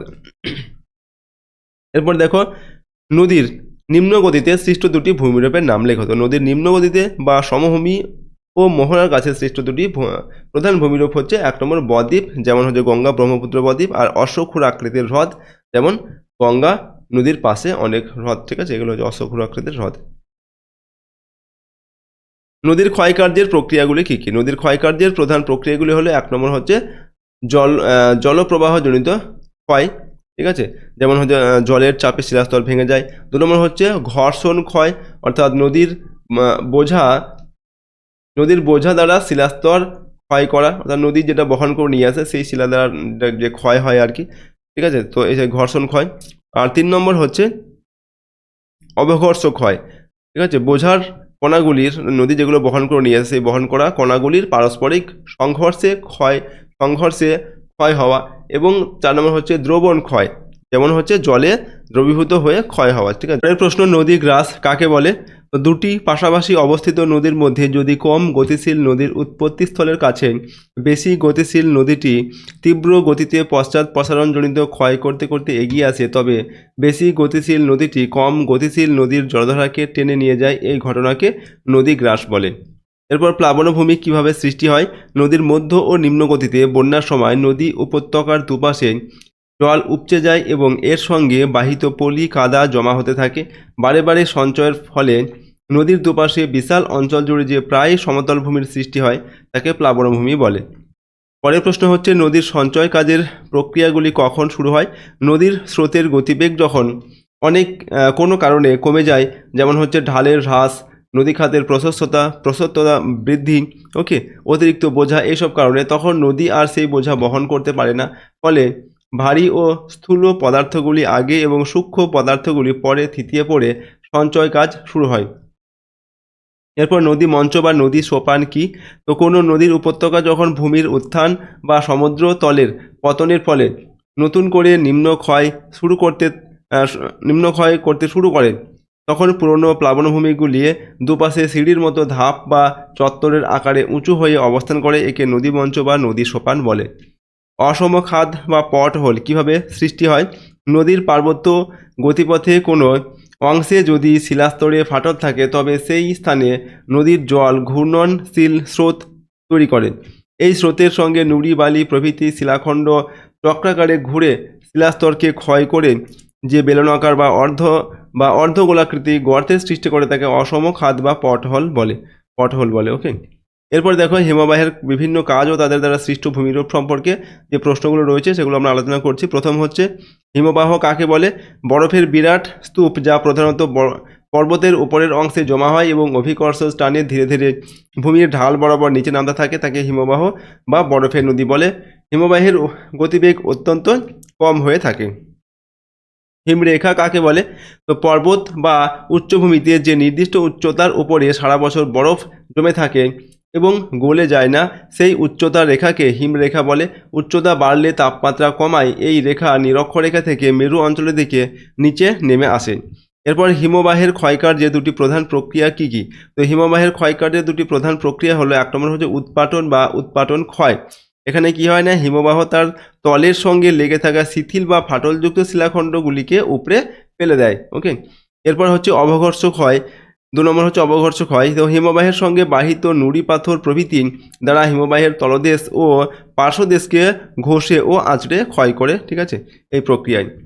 পরের প্রশ্ন দেখো, হিমাদ্রি বা এরেট কাকে বলে? যখন পাশাপাশি অবস্থিত দুটি সার্ক বা কড়ি হিমবাহের পশ্চাৎ প্রসারণজনিত ক্ষয়ের ফলে পরস্পরের দিকে অগ্রসর হয়ে থাকে, তখন মাঝের শিলাস্তরটি ক্ষয়প্রাপ্ত হয়ে তীক্ষ্ণ করাতের দাঁতের মতো সংকীর্ণ শৈলশিরায় পরিণত হয়, তাকে হিমাদ্রি বা এরেট বলে। এরপর সার্ক বা কড়ি কাকে বলে? উচ্চ পর্বতের হিমবাহ সৃষ্ট অবতল আসনাকার বা হাতলযুক্ত চেয়ারের মতো দেখতে ভূমিরূপকে সার্ক বা কড়ি বলে। হিমবাহের উৎপাটন ও অবঘর্ষ ক্ষয়ের ফলে এটি সৃষ্টি হয়। হিমবাহ গলে গেলে অনেক সময় এই কড়িগুলি হ্রদে পরিণত হয়, যা কড়ি হ্রদ বা টার্ন হ্রদ নামে পরিচিত। হিমবাহ উপত্যকা ইউ আকৃতির হয় কেন? তো হিমবাহ তার পার্শ্ব ও তলদেশ উভয়কেই উৎপাটন এবং অবঘর্ষ প্রক্রিয়ার দ্বারা সমানভাবে ক্ষয় করতে থাকে, ফলে হিমবাহের উপত্যকাটি ইংরেজি ইউ অক্ষরের মতো প্রশস্ত, চওড়া এবং সমতল তলদেশযুক্ত হয়। পরেরটা দেখো, ড্রামলিন কি?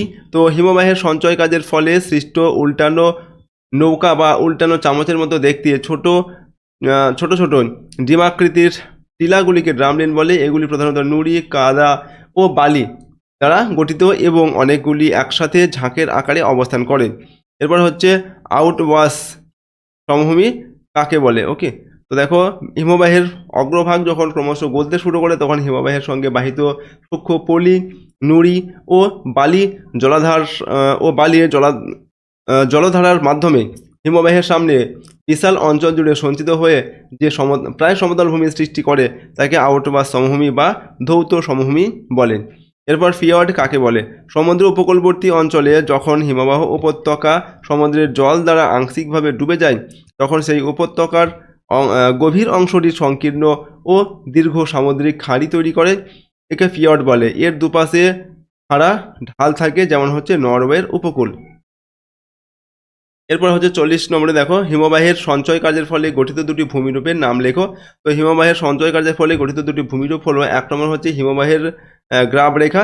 এটা কি হয়? নুড়ি, কাঁকর, কাদা মিশ্রিত সঞ্চয়। আর 2 নম্বর হচ্ছে ড্রামলিন। এটা হচ্ছে উল্টানো নৌকার মতো টিলা। ওকে। ঝুলন্ত উপত্যকা কিভাবে সৃষ্টি হয়? যখন উপনদী হিমবাহের তুলনায় প্রধান হিমবাহটি বেশি গভীর ক্ষয় করে, তখন নদীটি হিমবাহের হিমবাহের উপত্যকাটি প্রধান হিমবাহের উপত্যকার উপর ঝুলন্ত অবস্থায় থাকে, একে ঝুলন্ত উপত্যকা বলে। এখানে প্রায়শই জলপ্রপাত সৃষ্টি হয়। হিমশৈল কাকে বলে?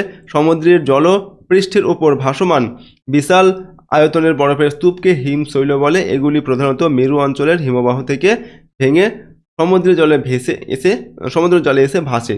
এর মাত্র 1/10 জলের উপরে দেখা যায়, ঠিক আছে, বাকি অংশ জলের নিচে থাকে।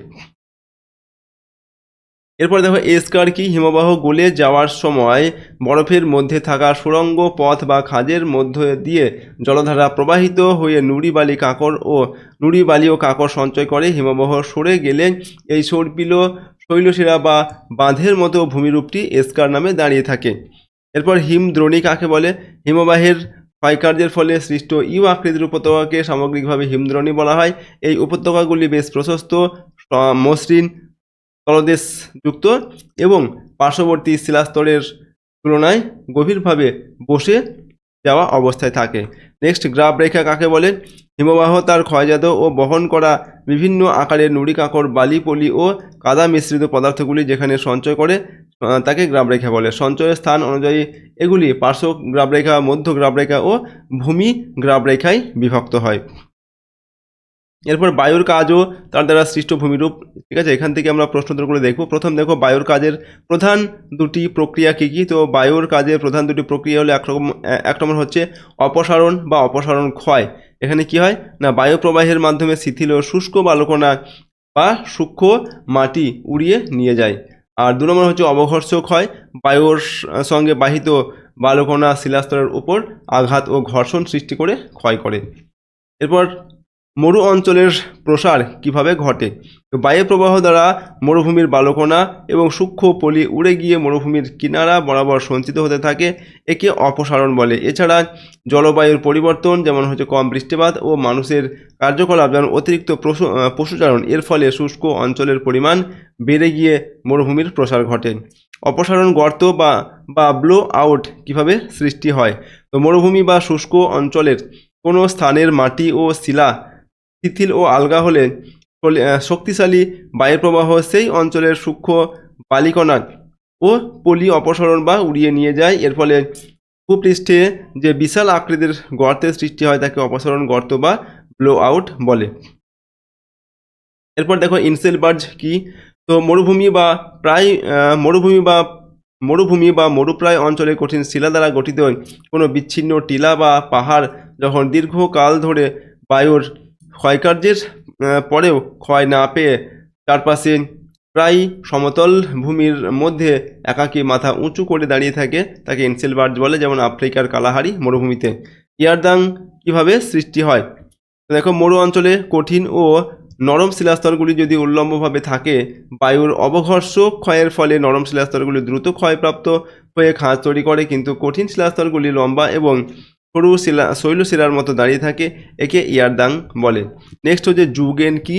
তো মরু অঞ্চলে কঠিন ও নরম শিলাস্তরগুলি যদি অনুভূমিকভাবে থাকে, অনুভূমিকভাবে থাকে, তাহলে কি হয়? তবে বায়ুর অবঘর্ষ ক্ষয়ের ফলে কঠিন শিলাস্তরগুলির নিচের নরম অংশ ক্ষয় পেয়ে যায়। এর ফলে কঠিন শিলাস্তরটি মাশরুমের মতো ছত্রাকাকৃতি দাঁড়িয়ে থাকে, একে জুগেন বলে। এরপর হচ্ছে মরুস্থলী ও হামাদা কাকে বলে? মরুস্থলী হলো বালুকাময় মরুভূমি যেখানে বালির পরিমাণ বেশি এবং মরুভূমি প্রধানত বালিয়াড়ি দ্বারা গঠিত, যেমন থর মরুভূমি। আর হামাদা হলো শিলাময় মরুভূমি যেখানে নুড়ি, কাঁকড় ও শিলাখণ্ড দ্বারা ভূমি আবৃত থাকে, যেমন সাহারা মরুভূমির কিছু অংশ। এরপর হচ্ছে দেখো বালিয়াড়ি বা ডিউন্স কাকে বলে? তো বায়ু প্রবাহের দ্বারা বাহিত বালুকণা মরুভূমি বা সমুদ্র উপকূলের কোনো নির্দিষ্ট অংশে সঞ্চিত হয়ে যে পাহাড়ের মতো ভূমিরূপের সৃষ্টি করে তাকে বালিয়াড়ি বা ডিউন্স বলে। এদের আকৃতি ও উচ্চতা বিভিন্ন প্রকার হতে পারে। এরপর বারখান কাকে বলে? তো মরু অঞ্চলের যে একক বালিয়াড়িগুলি দেখতে অর্ধচন্দ্রাকৃতি এবং বায়ু প্রবাহের দিকে এর দুটি শিং বা হাতল প্রসারিত থাকে, তাকে বারখান বলে। এগুলি দ্রুত স্থান পরিবর্তন করে এবং বায়ু প্রবাহের দিক নির্দেশ করে। এরপর দেখো আর্গ কি? তো সাহারা মরুভূমিতে বালুকাময় মরুভূমিগুলিকে স্থানীয়ভাবে আর্গ বলা হয়। এই অঞ্চলগুলি বালিয়াড়ি দ্বারা আবৃত থাকে এবং এখানকার জলবায়ু অত্যন্ত শুষ্ক হয়। এরপরের প্রশ্ন লোয়েস কি? তো বায়ুপ্রবাহের মাধ্যমে মরুভূমি বা অন্য কোনো শুষ্ক অঞ্চল থেকে উড়ে আসা সূক্ষ্ম পলিকণা যখন দূরবর্তী কোনো আর্দ্র ও উর্বর অঞ্চলে সঞ্চিত হয়ে যে বিস্তীর্ণ হলুদ রঙের সমভূমির সৃষ্টি করে তাকে লোয়েস বলে, যেমন চীনের হোয়াংহো অববাহিকা। এরপর দেখো বায়ুর পরিবহন প্রক্রিয়াগুলি কি কি? তো বায়ুর পরিবহন প্রক্রিয়াগুলি হলো 1 নম্বর ভাসমান পদ্ধতি, অতি সূক্ষ্ম কণাগুলিকে উড়িয়ে নিয়ে যাওয়া, এটা হচ্ছে ভাসমান পদ্ধতিতে, ঠিক আছে, পরিবহন হয়। আর 2 নম্বর হচ্ছে লম্ফদান পদ্ধতি, মাঝারি আকারের কণাগুলিকে লাফিয়ে বা উত্থান পতনের মাধ্যমে নিয়ে যায় বায়ু, ঠিক আছে, কণাগুলিকে। আর 3 নম্বর হচ্ছে গড়িয়ে চলা পদ্ধতি, এখানে কি হয়? বড় আকারের কণাগুলিকে ভূমির উপর দিয়ে গড়িয়ে নিয়ে যাওয়া, এটা হচ্ছে গড়িয়ে চলা পদ্ধতি।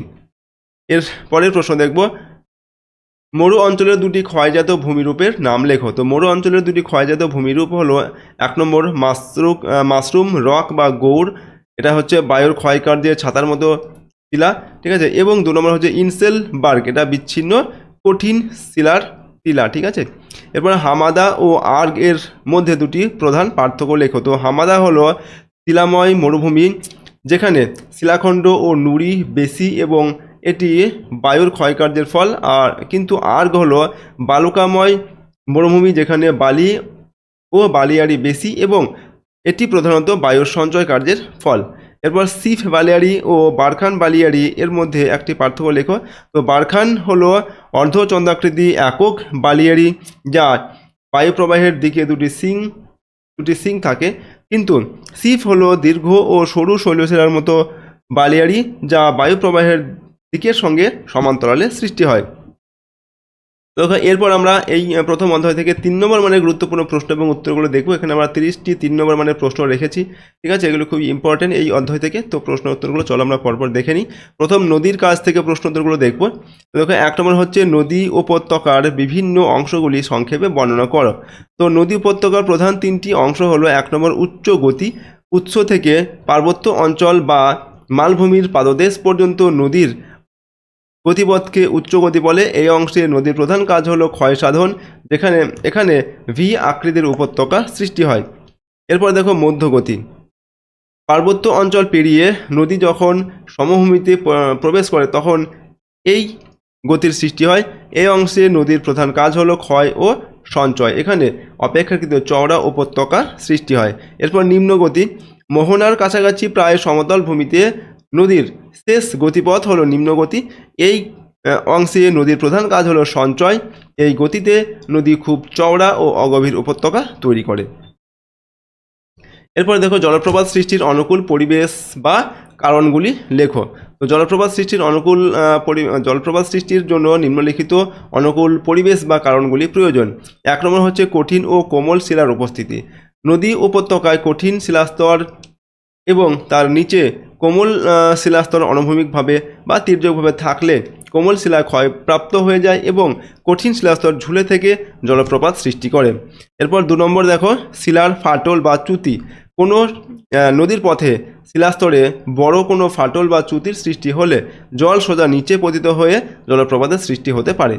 3 নম্বর হচ্ছে নদী খাতে ভূমির ঢালের হঠাৎ পরিবর্তন।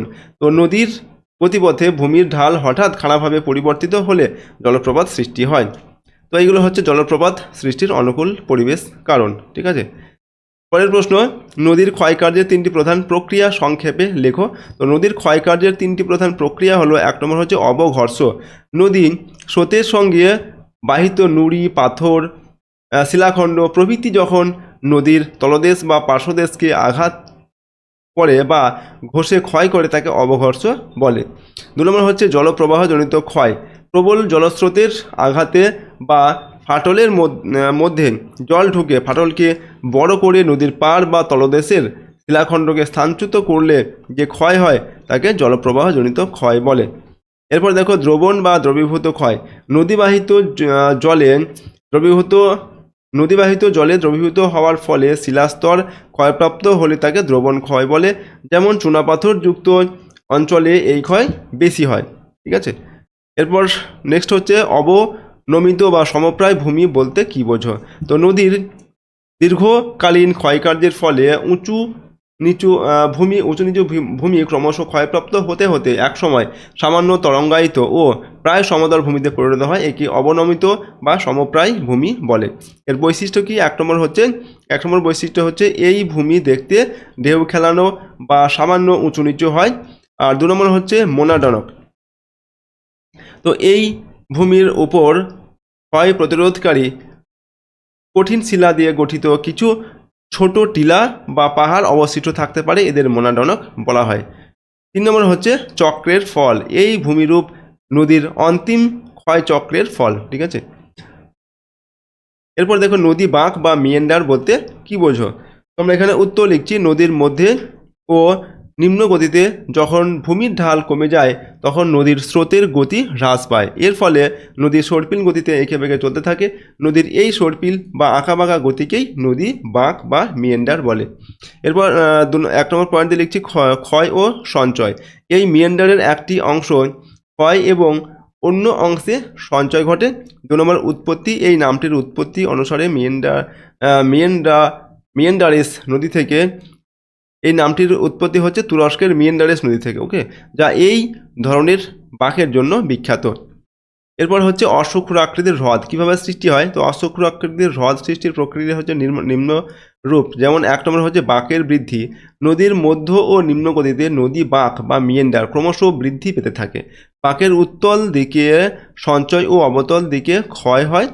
বাঁকের মিলন, এরপর দেখো ক্রমাগত ক্ষয় ও সঞ্চয়ের ফলে দুটি পাশাপাশি বাঁকের মধ্যবর্তী সংকীর্ণ অংশটি একসময় সম্পূর্ণরূপে ক্ষয়প্রাপ্ত হয়ে যায় এবং নদীর দুটি বাঁক যুক্ত হয়ে একটি সোজা পথ তৈরি করে। এরপর হচ্ছে 2 নম্বর হ্রদ সৃষ্টি। নতুন সোজা পথে জল প্রবাহিত হওয়ায় আগের বাঁকা পথটি নদী থেকে বিচ্ছিন্ন হয়ে পড়ে এবং ঘোড়ার খুরের মতো আকৃতির জলপূর্ণ হ্রদে পরিণত হয়। একেই অশ্বক্ষুর আকৃতির হ্রদ বলে। এরপর হচ্ছে বদ্বীপ সৃষ্টি 3টি অনুকূল পরিবেশ লেখো। তো বদ্বীপ সৃষ্টি 3টি অনুকূল পরিবেশ হলো: 1 নম্বর নদীতে পলি বা অবক্ষেপণের যোগান। নদী অববাহিকার বিস্তৃতি বেশি হলে এবং সেই অববাহিকায় ক্ষয়ের পরিমাণ বেশি হলে নদীতে প্রচুর পরিমাণে পলি বা অবক্ষেপের যোগান থাকে, যা বদ্বীপ গঠনে সাহায্য করে। এরপর কম গভীরতা ও মৃদু স্রোত। নদীর মোহনায় সমুদ্রের গভীরতা কম হলে এবং সমুদ্র স্রোত ও জোয়ার ভাটার তীব্রতা কম হলে নদীবাহিত পলি দ্রুত সঞ্চিত হতে পারে। এরপর হচ্ছে নদীর গতি ও শাখা প্রশাখা। নিম্ন গতিতে নদীর স্রোতের গতি কম হলে এবং নদী অসংখ্য শাখা প্রশাখায় বিভক্ত হলে বদ্বীপ সৃষ্টির প্রক্রিয়া ত্বরান্বিত হয়। আই আকৃতির উপত্যকা ও ভি আকৃতির উপত্যকার মধ্যে পার্থক্য এখানে লিখতে বলা হচ্ছে। তো দেখো, এটা হচ্ছে আই আকৃতির উপত্যকা, এটা হচ্ছে ভি আকৃতির উপত্যকা। আমরা পার্থক্য লিখছি। 1 নম্বর হচ্ছে আকৃতি অনুসারে এদের পার্থক্য। এর গভীরতা বেশি কিন্তু মুখের দিকটা বেশ সরু, তাই ইংরেজি আই অক্ষরের মতো দেখায়। আর এখানে ভি আকৃতির উপত্যকার ক্ষেত্রে কি হয় না, এর গভীরতা ও মুখের চওড়া প্রায় সমান, অনেকটা ইংরেজি ভি অক্ষরের মতো দেখায়। সৃষ্টির প্রক্রিয়া মূলত নিম্নক্ষয়ের ফলে সৃষ্টি হয় এবং পার্শ্বক্ষয় প্রায় হয় না। আর এখানে কি হয়, নিম্নক্ষয় ও পার্শ্বক্ষয় উভয়ে ঘটে, তবে নিম্নক্ষয় বেশি হয়। এরপর হচ্ছে সৃষ্টির অঞ্চল। সাধারণত শুষ্ক ও অর্ধ শুষ্ক অঞ্চলের সৃষ্টি হয়। আর ভি আকৃতির উপত্যকা হচ্ছে সাধারণত আর্দ্র ও পার্বত্য অঞ্চলে নদীর উচ্চ গতিতে সৃষ্টি হয়। তারপর উদাহরণ কি না, উত্তর আমেরিকার কলোরাডো নদীর গ্র্যান্ড ক্যানিয়ন, ঠিক আছে। আর এটা হচ্ছে আই আকৃতির উপত্যকা। আর গঙ্গা, সিন্ধু, ব্রহ্মপুত্র প্রভৃতি নদীর উচ্চ গতিতে এই উপত্যকা দেখা যায়, অর্থাৎ ভি আকৃতির উপত্যকা দেখা যায়। এরপর প্লাবনভূমি বলতে কি বোঝো? তো নদীর মধ্য ও নিম্ন গতিতে প্রতি বছর বর্ষাকালে নদীতে জল বাড়লে জল উপচে নদী সংলগ্ন সমভূমিকে প্লাবিত করে। 1 নম্বর হচ্ছে বন্যার জল ধীরে ধীরে নেমে যাওয়ার সময় নদীর জলবাহিত সূক্ষ্ম পলি, কাদা, বালি ইত্যাদি দুকুলের নিম্নভূমিতে স্তরে স্তরে সঞ্চিত হয়ে যে সমতল ভূমির সৃষ্টি করে তাকে প্লাবনভূমি বলে। 2 নম্বর প্লাবনভূমি সাধারণত খুব উর্বর হয় এবং কৃষিকাজের জন্য খুবই উপযোগী হয় এগুলো। আর 3 নম্বর হচ্ছে প্লাবনভূমির দুপাশে পলি সঞ্চয় হয়ে সৃষ্ট বাঁধের মতো অংশকে স্বাভাবিক বাঁধ বলে। গিরিখাত ও ক্যানিয়ন এর মধ্যে পার্থক্য লিখতে বলা হচ্ছে। তো দেখো, এটা গিরিখাত, এটা ক্যানিয়ন। 1 নম্বর পার্থক্য হচ্ছে পার্শ্ব দেশগুলি খুব সংকীর্ণ ও বা খাড়া হয় এবং তলদেশ খুব কম প্রশস্ত হয়, এটি ইংরেজি ভি অক্ষরের মধ্যে দেখায়। আর ক্যানিয়ন হচ্ছে পার্শ্ব দেশগুলি খাড়া হলেও মুখটি বেশি চড়া হয় এবং তলদেশও কিছুটা চড়া হয়, এটি ইংরেজি আই অক্ষরের মধ্যে দেখায়। 2 নম্বর সৃষ্টির অঞ্চল। তো সাধারণত আর্দ্র ও পার্বত্য অঞ্চলে নদীর নিম্ন ক্ষয়ের ফলে সৃষ্টি হয় গিরিখাত। আর সাধারণত শুষ্ক ও মরুপ্রায় অঞ্চলে নদীর নিম্ন ক্ষয়ের ফলে সৃষ্টি হয় এই ক্যানিয়ন। এরপর হচ্ছে নদীপথে কঠিন শিলাস্তর অনুভূমিকভাবে থাকলে সৃষ্টি হয় এই গিরিখাত। আর নদীপথে স্তরীভূত পাললিক শিলাস্তর অনুভূমিকভাবে থাকলে এই ক্যানিয়ন সৃষ্টি হয়। এরপর উদাহরণ কি না, সিন্ধু নদের সৃষ্ট আটকের গিরিখাত, এটা হচ্ছে একটা গিরিখাত। আর কলোরাডো নদীর গ্র্যান্ড ক্যানিয়ন, এটা হচ্ছে একটি ক্যানিয়নের উদাহরণ। এরপর আমরা হিমবাহের কাজ সম্পর্কিত যে প্রশ্ন এবং উত্তরগুলো দেখব। প্রথম হচ্ছে হিমবাহের ক্ষয়কার্যের 3টি প্রক্রিয়া সংক্ষেপে লেখো। তো হিমবাহের ক্ষয়কার্যের 3টি প্রধান প্রক্রিয়া হলো: 1 নম্বর হচ্ছে উৎপাটন। হিমবাহ যখন প্রবাহিত হয় তখন এর তলদেশে ও পার্শ্বদেশের শিলাখণ্ডের ফাটলে জল জমে বরফ হয়ে চাপ সৃষ্টি করে। এই চাপে শিলাস্তর ভেঙে গেলে হিমবাহ সেই শিলাখণ্ডগুলিকে তুলে বা উপড়ে ফেলে এগিয়ে যায়, একে উৎপাটন বলে। 2 নম্বর হচ্ছে অবঘর্ষ। হিমবাহের সঙ্গে বাহিত বড় বড় শিলাখণ্ড, নুড়ি, পাথর প্রভৃতি যখন হিমবাহের তলদেশ ও পার্শ্বদেশে ঘর্ষণ করে বা টেনে নিয়ে যায় তখন একে অবঘর্ষ বলে। 3 নম্বর হচ্ছে হিমবাহের ঘর্ষণ। হিমবাহের মধ্যে থাকা সূক্ষ্ম পদার্থ বা শিলাচূর্ণের সঙ্গে নিচের শিলাস্তরের শিলাখণ্ডের ঘর্ষণে ক্ষয় হলে তাকে হিমবাহের ঘর্ষণ বলে। নেক্সট হচ্ছে হিমশৈল বলতে কি বোঝো, এর গুরুত্ব কি। তো হিমবাহ যখন সমুদ্র বা হ্রদের জলে এসে মেশে তখন এর কিছু অংশ ভেঙে জলের উপরে ভাসমান অবস্থায় থাকে। এই ভাসমান বরফের স্তূপকে হিমশৈল বলে। এর গুরুত্ব কি, এটি মূলত জলবায়ুর পরিবর্তন ও উষ্ণতা বৃদ্ধির ফলে সমুদ্রের জলস্তরের উচ্চতা বৃদ্ধি ও হিমবাহ গলে যাওয়ার ইঙ্গিত দেয়।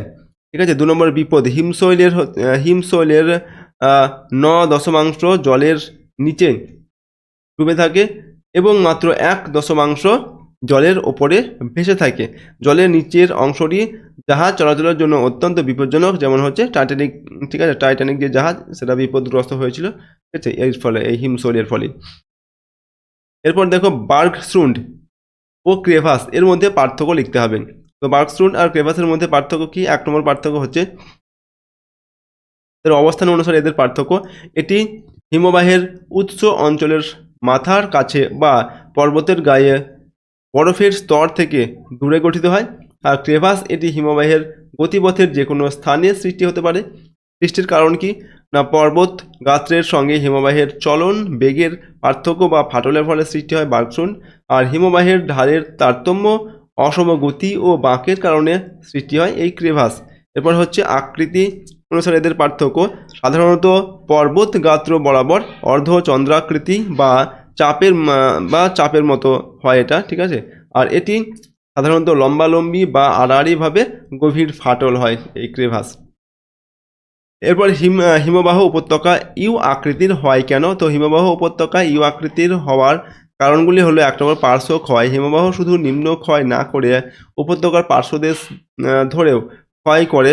হিমবাহের উৎপাটন ও অবঘর্ষ প্রক্রিয়ায় এই পার্শ্ব ক্ষয় বেশি হয়। 2 নম্বর হচ্ছে কম ঘর্ষণ। হিমবাহের মাঝের অংশের গতিবেগ বেশি এবং প্রান্তের গতিবেগ কম হওয়ায় উপত্যকার মাঝের অংশের ক্ষয় বেশি হয় এবং এটি গভীর হয়। 3 নম্বর হচ্ছে নিচের অংশের ঢাল। হিমবাহ উপত্যকার নিচের অংশ প্রায় সমতল হয়, যার ফলে উপত্যকাটি ইংরেজি ভি আকৃতির উপত্যকা থেকে ইংরেজি পরিবর্তিত হয়ে ইউ আকৃতির রূপ নেয়। এরপর দেখো হিমশিড়ি বা হিমসোপান ও ঝুলন্ত উপত্যকা সৃষ্টির সম্পর্ক কি। তো হিমশিড়ি ও ঝুলন্ত উপত্যকা উভয়ই হিমবাহের ক্ষয়কার্যের ফল এবং এদের মধ্যে গভীর সম্পর্ক রয়েছে। 1 নম্বর হচ্ছে সৃষ্টি।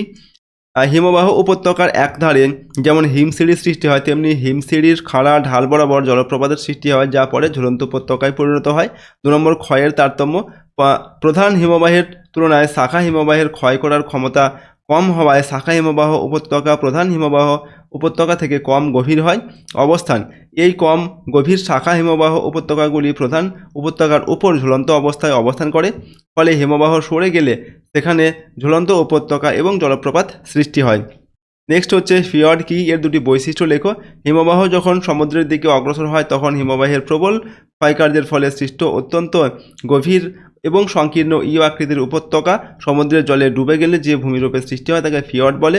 এর বৈশিষ্ট্য হচ্ছে 1 নম্বর, এটি অত্যন্ত গভীর হয় এবং এর দুপাশে খাড়া বা প্রায় লম্বভাবে সমুদ্রের জলে নেমে যায়। 2 নম্বর হচ্ছে সৃষ্টি, এটি সাধারণত উৎপাটন প্রক্রিয়ার মাধ্যমে গঠিত হয়। 3 নম্বর উদাহরণ, নরওয়ের উপকূলে প্রচুর ফিয়র্ড দেখা যায়। এরপরের প্রশ্ন হচ্ছে ড্রামল্যান্ড কি, এর দুটি বৈশিষ্ট্য লেখো। হিমবাহ যখন নুড়ি পাথর কাদা মিশ্রিত পলি বা বোঝাই পদার্থ সঞ্চয় করে উল্টানো নৌকো বা ডিমের মতো আকৃতির পাহাড়ের মতো ভূমিরূপ সৃষ্টি করে তখন তাকে ড্রামল্যান্ড বলে। এর বৈশিষ্ট্য হচ্ছে 1 নম্বর হচ্ছে ড্রামল্যান্ডের মাথাটি হিমবাহ প্রবাহের দিকে মসৃণ ও খাড়া হয় এবং বিপরীত দিকটি অপেক্ষাকৃত ঢালু হয়। 2 নম্বর আয়তন, এটি সাধারণত দৈর্ঘ্যে 1 কিমি এবং উচ্চতায় 15 থেকে 30 মিটার পর্যন্ত হতে পারে। 2 নম্বর অবস্থান, একাধিক ড্রামল্যান্ড একসঙ্গে থাকলে সেই অঞ্চলকে ডিমের ঝুড়ি বা বাস্কেট অব এগ টোপোগ্রাফি বলে। এরপর কেটেল হ্রদ ও হিমবাহ উপত্যকার হ্রদ বা কার হ্রদ এর মধ্যে দুটি পার্থক্য লেখ।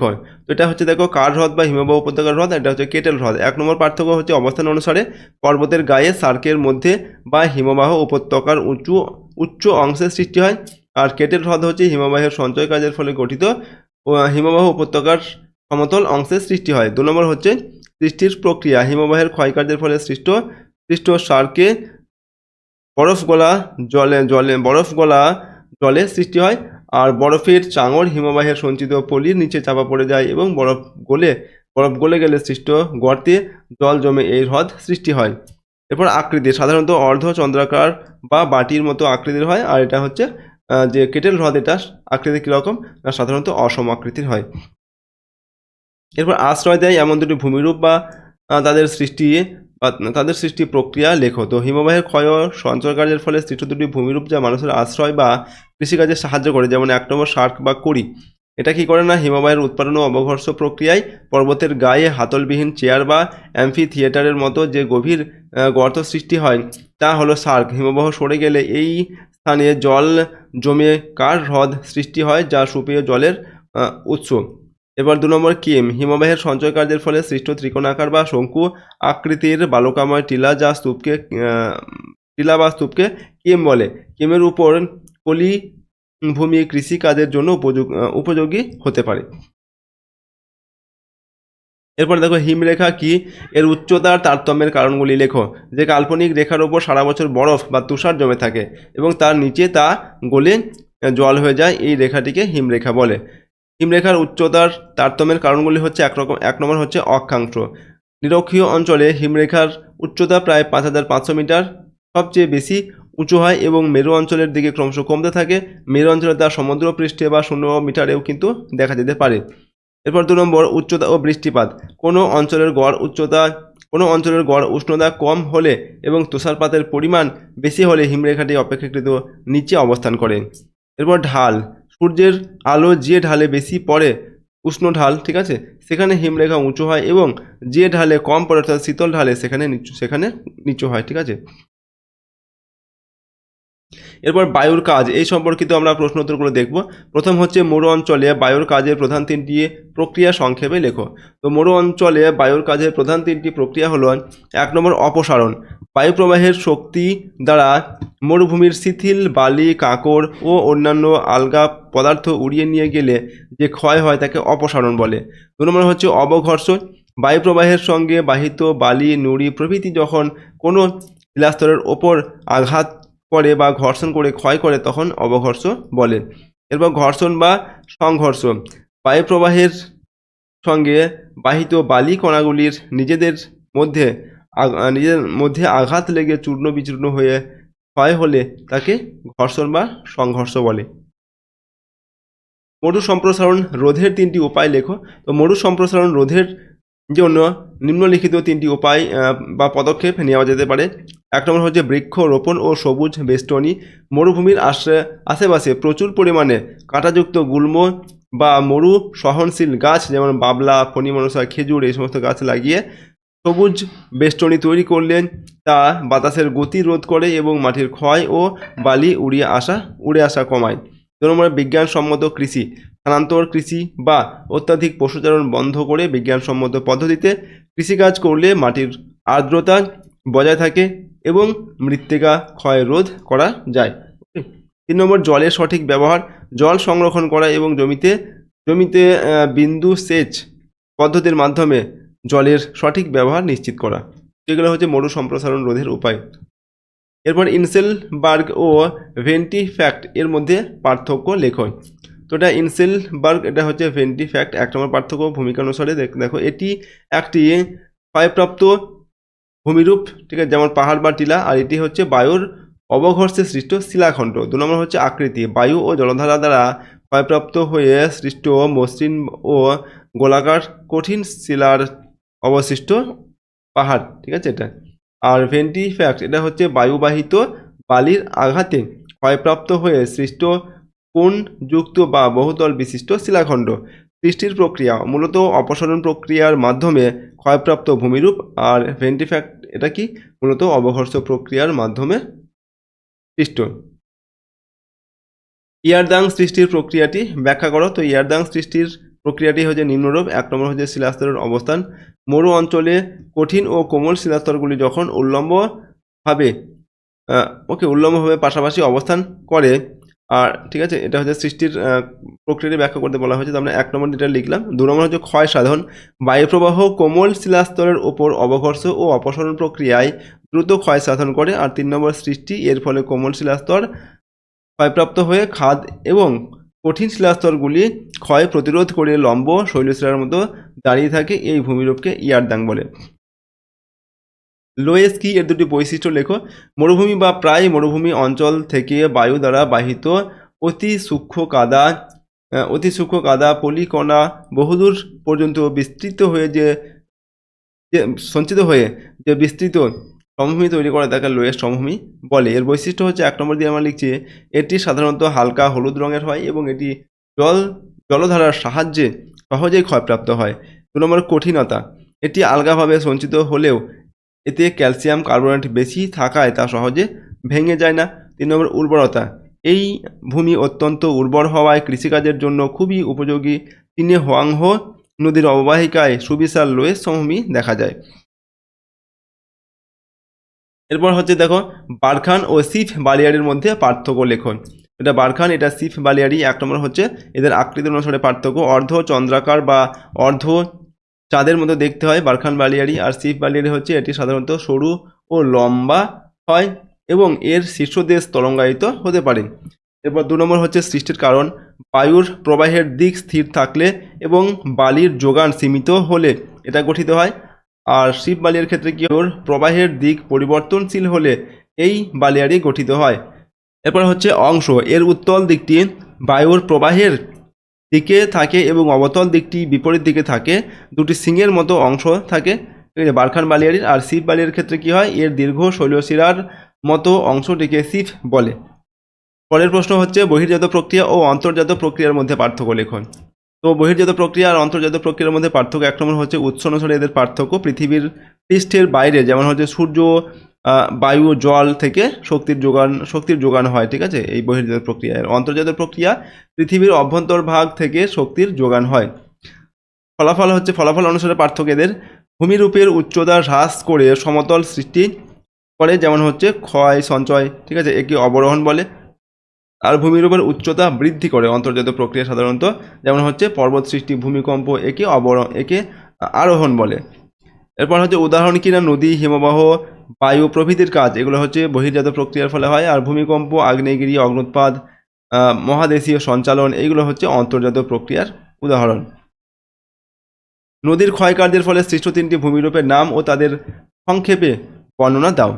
তো নদীর ক্ষয়কার্যের ফলে সৃষ্ট 3টি প্রধান ভূমিরূপ হচ্ছে 1 নম্বর গিরিখাত, নদীর উচ্চ গতিতে নিম্ন ক্ষয়ের ফলে ভি আকৃতির উপত্যকা যখন খুব গভীর ও সংকীর্ণ হয় তখন তাকে গিরিখাত বলে, যেমন সিন্ধু নদের গিরিখাত। এরপর 2 নম্বর জলপ্রপাত, নদীর গতিপথে কঠিন ও কোমল শিলাস্তর আড়াআড়িভাবে থাকলে কোমল শিলা ক্ষয়প্রাপ্ত হয়ে জল সোজা নিচে পড়লে জলপ্রপাত সৃষ্টি হয়, যেমন হচ্ছে কর্ণাটকের যোগ জলপ্রপাত। এরপর ভি আকৃতির উপত্যকা, ভি আকৃতির উপত্যকা দেখো, নদীর উচ্চ গতিতে নিম্ন ক্ষয় বেশি হওয়ার ফলে নদী উপত্যকা ইংরেজি ভি অক্ষরের মতো আকার ধারণ করে, ঠিক আছে, এটা হচ্ছে ভি আকৃতির উপত্যকা। তো এগুলো হচ্ছে নদীর ক্ষয়কার্যের ফলে যে বিভিন্ন ভূমিরূপগুলো সৃষ্টি হয় সেগুলো আমরা লিখলাম। পরের প্রশ্ন হচ্ছে হিমবাহ ও জলধারা মিলিত সঞ্চয় কার্যের ফলে সৃষ্ট 2টি ভূমিরূপের নাম ও তাদের সংক্ষেপে বর্ণনা দাও। তো হিমবাহ ও জলধারা মিলিত সঞ্চয় কার্যের ফলে সৃষ্ট 2টি ভূমিরূপ হচ্ছে, 1 নম্বর হচ্ছে এসকার। ওকে, তো হিমবাহের নিচে সুড়ঙ্গ পথে জলধারা বাহিত বালি, নুড়ি, কাঁকড় প্রভৃতি সঞ্চিত হয়ে যে দীর্ঘ আঁকাবাঁকা সরু শৈলশিলার মতো ভূমিরূপ সৃষ্টি করে তাকে এসকার বলে। 2 নম্বর হচ্ছে কেম সোপান, হিমবাহ উপত্যকার পরবর্তী অংশে হিমবাহ ও উপত্যকার ঢালের মধ্যবর্তী স্থানে জলপ্রবাহ বাহিত পলি সঞ্চিত হয়ে ধাপের মতো ভূমিরূপ সৃষ্টি করে তাকে কেম সোপান বলে। এরপর মরু ও মরুপ্রায় অঞ্চলে বায়ুর কার্যের প্রাধান্য বেশি হওয়ার কারণ কি? তো মরু ও মরুপ্রায় অঞ্চলে বায়ুর কার্যের প্রাধান্য বেশি হওয়ার প্রধান 3টি কারণ হচ্ছে, 1 নম্বর বৃষ্টিপাতের অভাব, এই অঞ্চলে বৃষ্টিপাত খুব কম হওয়ায় গাছপালা জন্মায় না, ফলে মাটি আলগা এবং শিলাখণ্ডগুলি উন্মুক্ত অবস্থায় থাকায় যা বায়ুর ক্ষয়কার্যের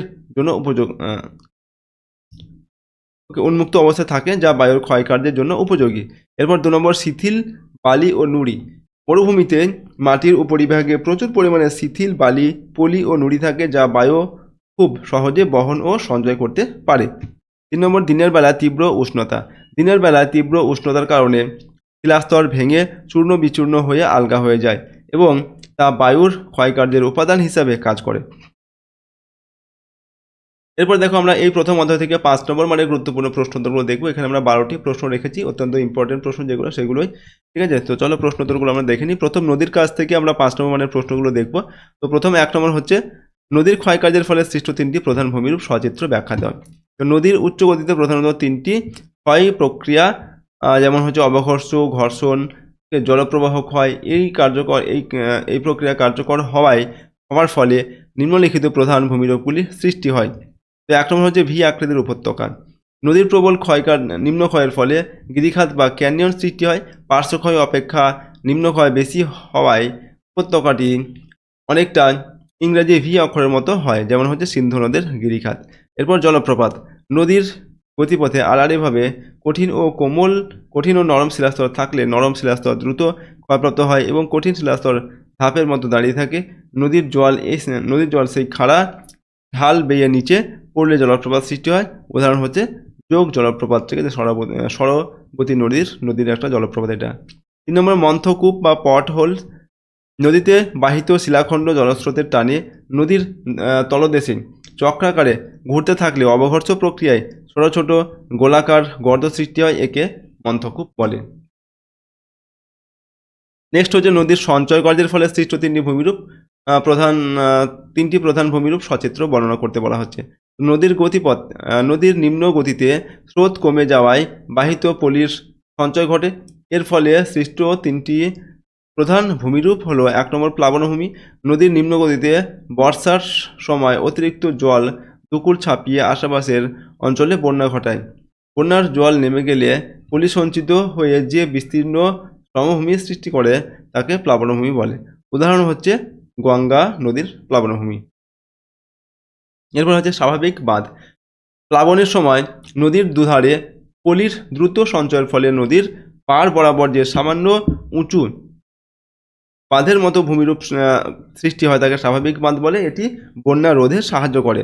এরপর 3 নম্বর, বদ্বীপ। নদী মোহনার কাছে এসে সমুদ্রের লোনা জলের প্রভাবে পলিসমূহ থিতিয়ে পড়ে ত্রিকোণাকার বা পাখির পায়ের মতো আকৃতির যে সমভূমি সৃষ্টি করে তাকে বদ্বীপ বলে। উদাহরণ হচ্ছে গঙ্গা, ব্রহ্মপুত্র, বদ্বীপ। নদী ও হিমবাহের কাজের মধ্যে প্রধান পার্থক্যগুলি আলোচনা করো। নদী ও হিমবাহের কাজের মধ্যে প্রধান যে পার্থক্যগুলো সেগুলো হচ্ছে 1 নম্বর, নদীর কাজ প্রধানত জলপ্রবাহের দ্বারা, এটা হচ্ছে নদীর কাজ, এটা হচ্ছে হিমবাহের কাজ, ঠিক আছে। তো প্রক্রিয়া অনুসারে এদের পার্থক্য। প্রথম হচ্ছে নদীর কাজ প্রধানত জলপ্রবাহের দ্বারা ক্ষয়, বহন ও সঞ্চয়ের মাধ্যমে হয়। আর হিমবাহের কাজ কি হয়? পক্ষান্তরে হিমবাহের কাজ প্রধানত বরফের ভর ও চাপের মাধ্যমে উৎপাটন ও অবঘর্ষ প্রক্রিয়ায় হয়। এরপর হচ্ছে গতিপথ। নদী সমতলে ও পাহাড়ে বাঁকা পথে প্রবাহিত হয়, আর হিমবাহ প্রধানত শিলাস্তরের ওপর দিয়ে ধীরে ধীরে প্রবাহিত হয়। সৃষ্ট উপত্যকা। নদীর ক্ষয়কার্যে ভি আকৃতির উপত্যকা সৃষ্টি হয়, আর হিমবাহের ক্ষয়কার্যে কি হয়? ইউ আকৃতির উপত্যকা সৃষ্টি হয়। 4 নম্বর হচ্ছে ভূমিরূপ। নদী, বদ্বীপ, প্লাবনভূমি জলপ্রপাত সৃষ্টি করে। হিমবাহ হচ্ছে সার্ক, এরিটি, ফিয়র্ড, ড্রামলিন এগুলো সৃষ্টি করে। কার্যক্ষেত্র। নদীর কাজ পৃথিবীর প্রায় সব অঞ্চলে দেখা যায়, আর হিমবাহের কাজ কেবল উচ্চ অক্ষাংশে ও উচ্চ পার্বত্য অঞ্চলে দেখা যায়। হিমবাহের ক্ষয়কার্যের ফলে সৃষ্ট 3টি প্রধান ভূমিরূপ সচিত্র বর্ণনা দাও। তো হিমবাহের প্রধান ক্ষয় প্রক্রিয়া, যেমন হচ্ছে উৎপাটন ও অবঘর্ষ দ্বারা সৃষ্ট 3টি প্রধান ভূমিরূপ হল 1 নম্বর, সার্ক বা কড়ি। হিমবাহের উৎপাটন ও অবঘর্ষ প্রক্রিয়ায় পর্বতের গায়ে হাতলবিহীন চেয়ার বা অ্যাম্ফি থিয়েটারের মতো যে গভীর গর্ত সৃষ্টি হয় তা হলো সার্ক। এর মধ্যে জল জমলে কার হ্রদ সৃষ্টি হয়। এরপর এরিটি বা অ্যারিড। পাশাপাশি অবস্থিত দুটি সার্কের মধ্যবর্তী অংশ ক্ষয়প্রাপ্ত হয়ে ক্রমশ সংকীর্ণ ও তীক্ষ্ণ হয়ে যে ধারালো শৈলশিরার মতো ভূমিরূপ সৃষ্টি করে তাকে এরিটি বলে। এরপর 3 নম্বর, ইউ আকৃতির উপত্যকা। হিমবাহের অবঘর্ষ ও উৎপাটন প্রক্রিয়ার ফলে নদীর ভি আকৃতির উপত্যকা পার্শ্ব ও নিম্নক্ষয়ের মাধ্যমে গভীর ও প্রশস্ত হয়ে অনেকটা ইংরেজি ইউ অক্ষরের মতো আকৃতি নেয়। এরপর দেখো হিমবাহের সঞ্চয় কার্যের ফলে সৃষ্ট 3টি ভূমিরূপ সচিত্র আলোচনা করো। তো হিমবাহের হিমবাহ যখন নুড়ি বালি কাদা মিশ্রিত পলি বা গ্রাবরেখা এগুলো সঞ্চয় করে তখন নিম্নলিখিত ভূমিরূপগুলি সৃষ্টি হয়। যেমন 1 নম্বর হচ্ছে গ্রাবরেখা। নদীবাহী নদীবাহ বাহিত হিমবাহ বাহিত শিলাখণ্ড নুড়ি পলি কাদা ইত্যাদি সঞ্চিত হয়ে যে শৈলশিলা বা স্তূপের মতো ভূমিরূপ সৃষ্টি করে তাকে গ্রাবরেখা বলে। অবস্থানের ভিত্তিতে এগুলি 4 প্রকার হয়, যেমন হচ্ছে পার্শ্ব, মধ্য, ভূমি ও প্রান্ত গ্রাবরেখা। 2 নম্বর হচ্ছে ড্রামলিন। হিমবাহ যখন নুড়ি পাথর পলি সঞ্চয় করে উল্টানো নৌকা বা ডিমের মতো আকৃতির পাহাড় সৃষ্টি করে তখন তাকে ড্রামলিন বলে। একাধিক ড্রামলিনকে একত্রে ডিমের ঝুড়ি বলা হয়। এরপর এস্কার। হিমবাহের নিচে বা মধ্যে সুড়ঙ্গ পথে জলধারা বাহিত হয়ে বালি ও নুড়ি সঞ্চিত হয়ে দীর্ঘ আঁকাবাঁকা শৈলশিলার মতো ভূমিরূপ সৃষ্টি হয়, তাকে এস্কার বলে। নেক্সট হচ্ছে মরু অঞ্চলে বায়ুর ক্ষয়কার্যের ফলে সৃষ্ট 3টি প্রধান ভূমিরূপ আলোচনা করো। তো মরু অঞ্চলে বায়ু প্রবাহের অপসারণ ও অবকর্ষ প্রক্রিয়ার ফলে সৃষ্ট প্রধান 3টি ভূমিরূপ হলো, 1 নম্বর হচ্ছে জিউগেন। মরু অঞ্চলে নরম ও কঠিন শিলাস্তর আড়াআড়িভাবে থাকলে বায়ু প্রবাহ নরম শিলাস্তরকে দ্রুত ক্ষয় করে দেয়, ফলে টেবিলের মতো আকৃতির এবং মাথার দিকটা চ্যাপ্টা অবশিষ্ট কঠিন শিলাস্তূপ সৃষ্টি হয়, একে জিউগেন বলে। 2 নম্বর ইয়ারদাং। মরু অঞ্চলে নরম ও কঠিন শিলাস্তর উল্লম্বভাবে থাকে। বায়ুপ্রবাহ নরম শিলাস্তরকে দ্রুত ক্ষয় করে লম্বা গর্ত সৃষ্টি করে কঠিন শিলাস্তরগুলি তখন আইসোলেটেড রিজের মতো দাঁড়িয়ে থাকে, একে ইয়ারদাং বলে। এরপর হচ্ছে 3 নম্বর অপসারণ গর্ত। বায়ুপ্রবাহের শক্তি দ্বারা মরুভূমির শিথিল বালি কাঁকড় ও অন্যান্য আলগা পদার্থ উড়িয়ে নিয়ে গেলে ভূমির যে বড় আকারের গভীর গর্ত সৃষ্টি হয় তাকে অপসারণ গর্ত বলে। এরপর দেখো মরু অঞ্চলে বায়ুর সঞ্চয় কার্যের ফলে সৃষ্ট 3টি প্রধান ভূমিরূপ সচিত্র আলোচনা করো। তো বায়ুপ্রবাহের শক্তি কমে গেলে বাহিত বালি ও অন্যান্য পদার্থ সঞ্চিত হয়ে নিম্নলিখিত প্রধান ভূমিরূপগুলি সৃষ্টি হয়। 1 নম্বর হচ্ছে বালিয়াড়ি, ওকে, বা স্যান্ড ডিউন। তো বায়ুপ্রবাহের গতিপথে কোনো বাধা, যেমন হচ্ছে ঝোপ বা টিলা থাকলে কি হয়, থাকলে তার আড়ালে বালি সঞ্চিত হয়ে পাহাড়ের মতো টিলা তৈরি করে, যা বালিয়াড়ি নামে পরিচিত। এদের আকৃতির ভিত্তিতে সিফ ও বারখান ইত্যাদি দেখা যায়।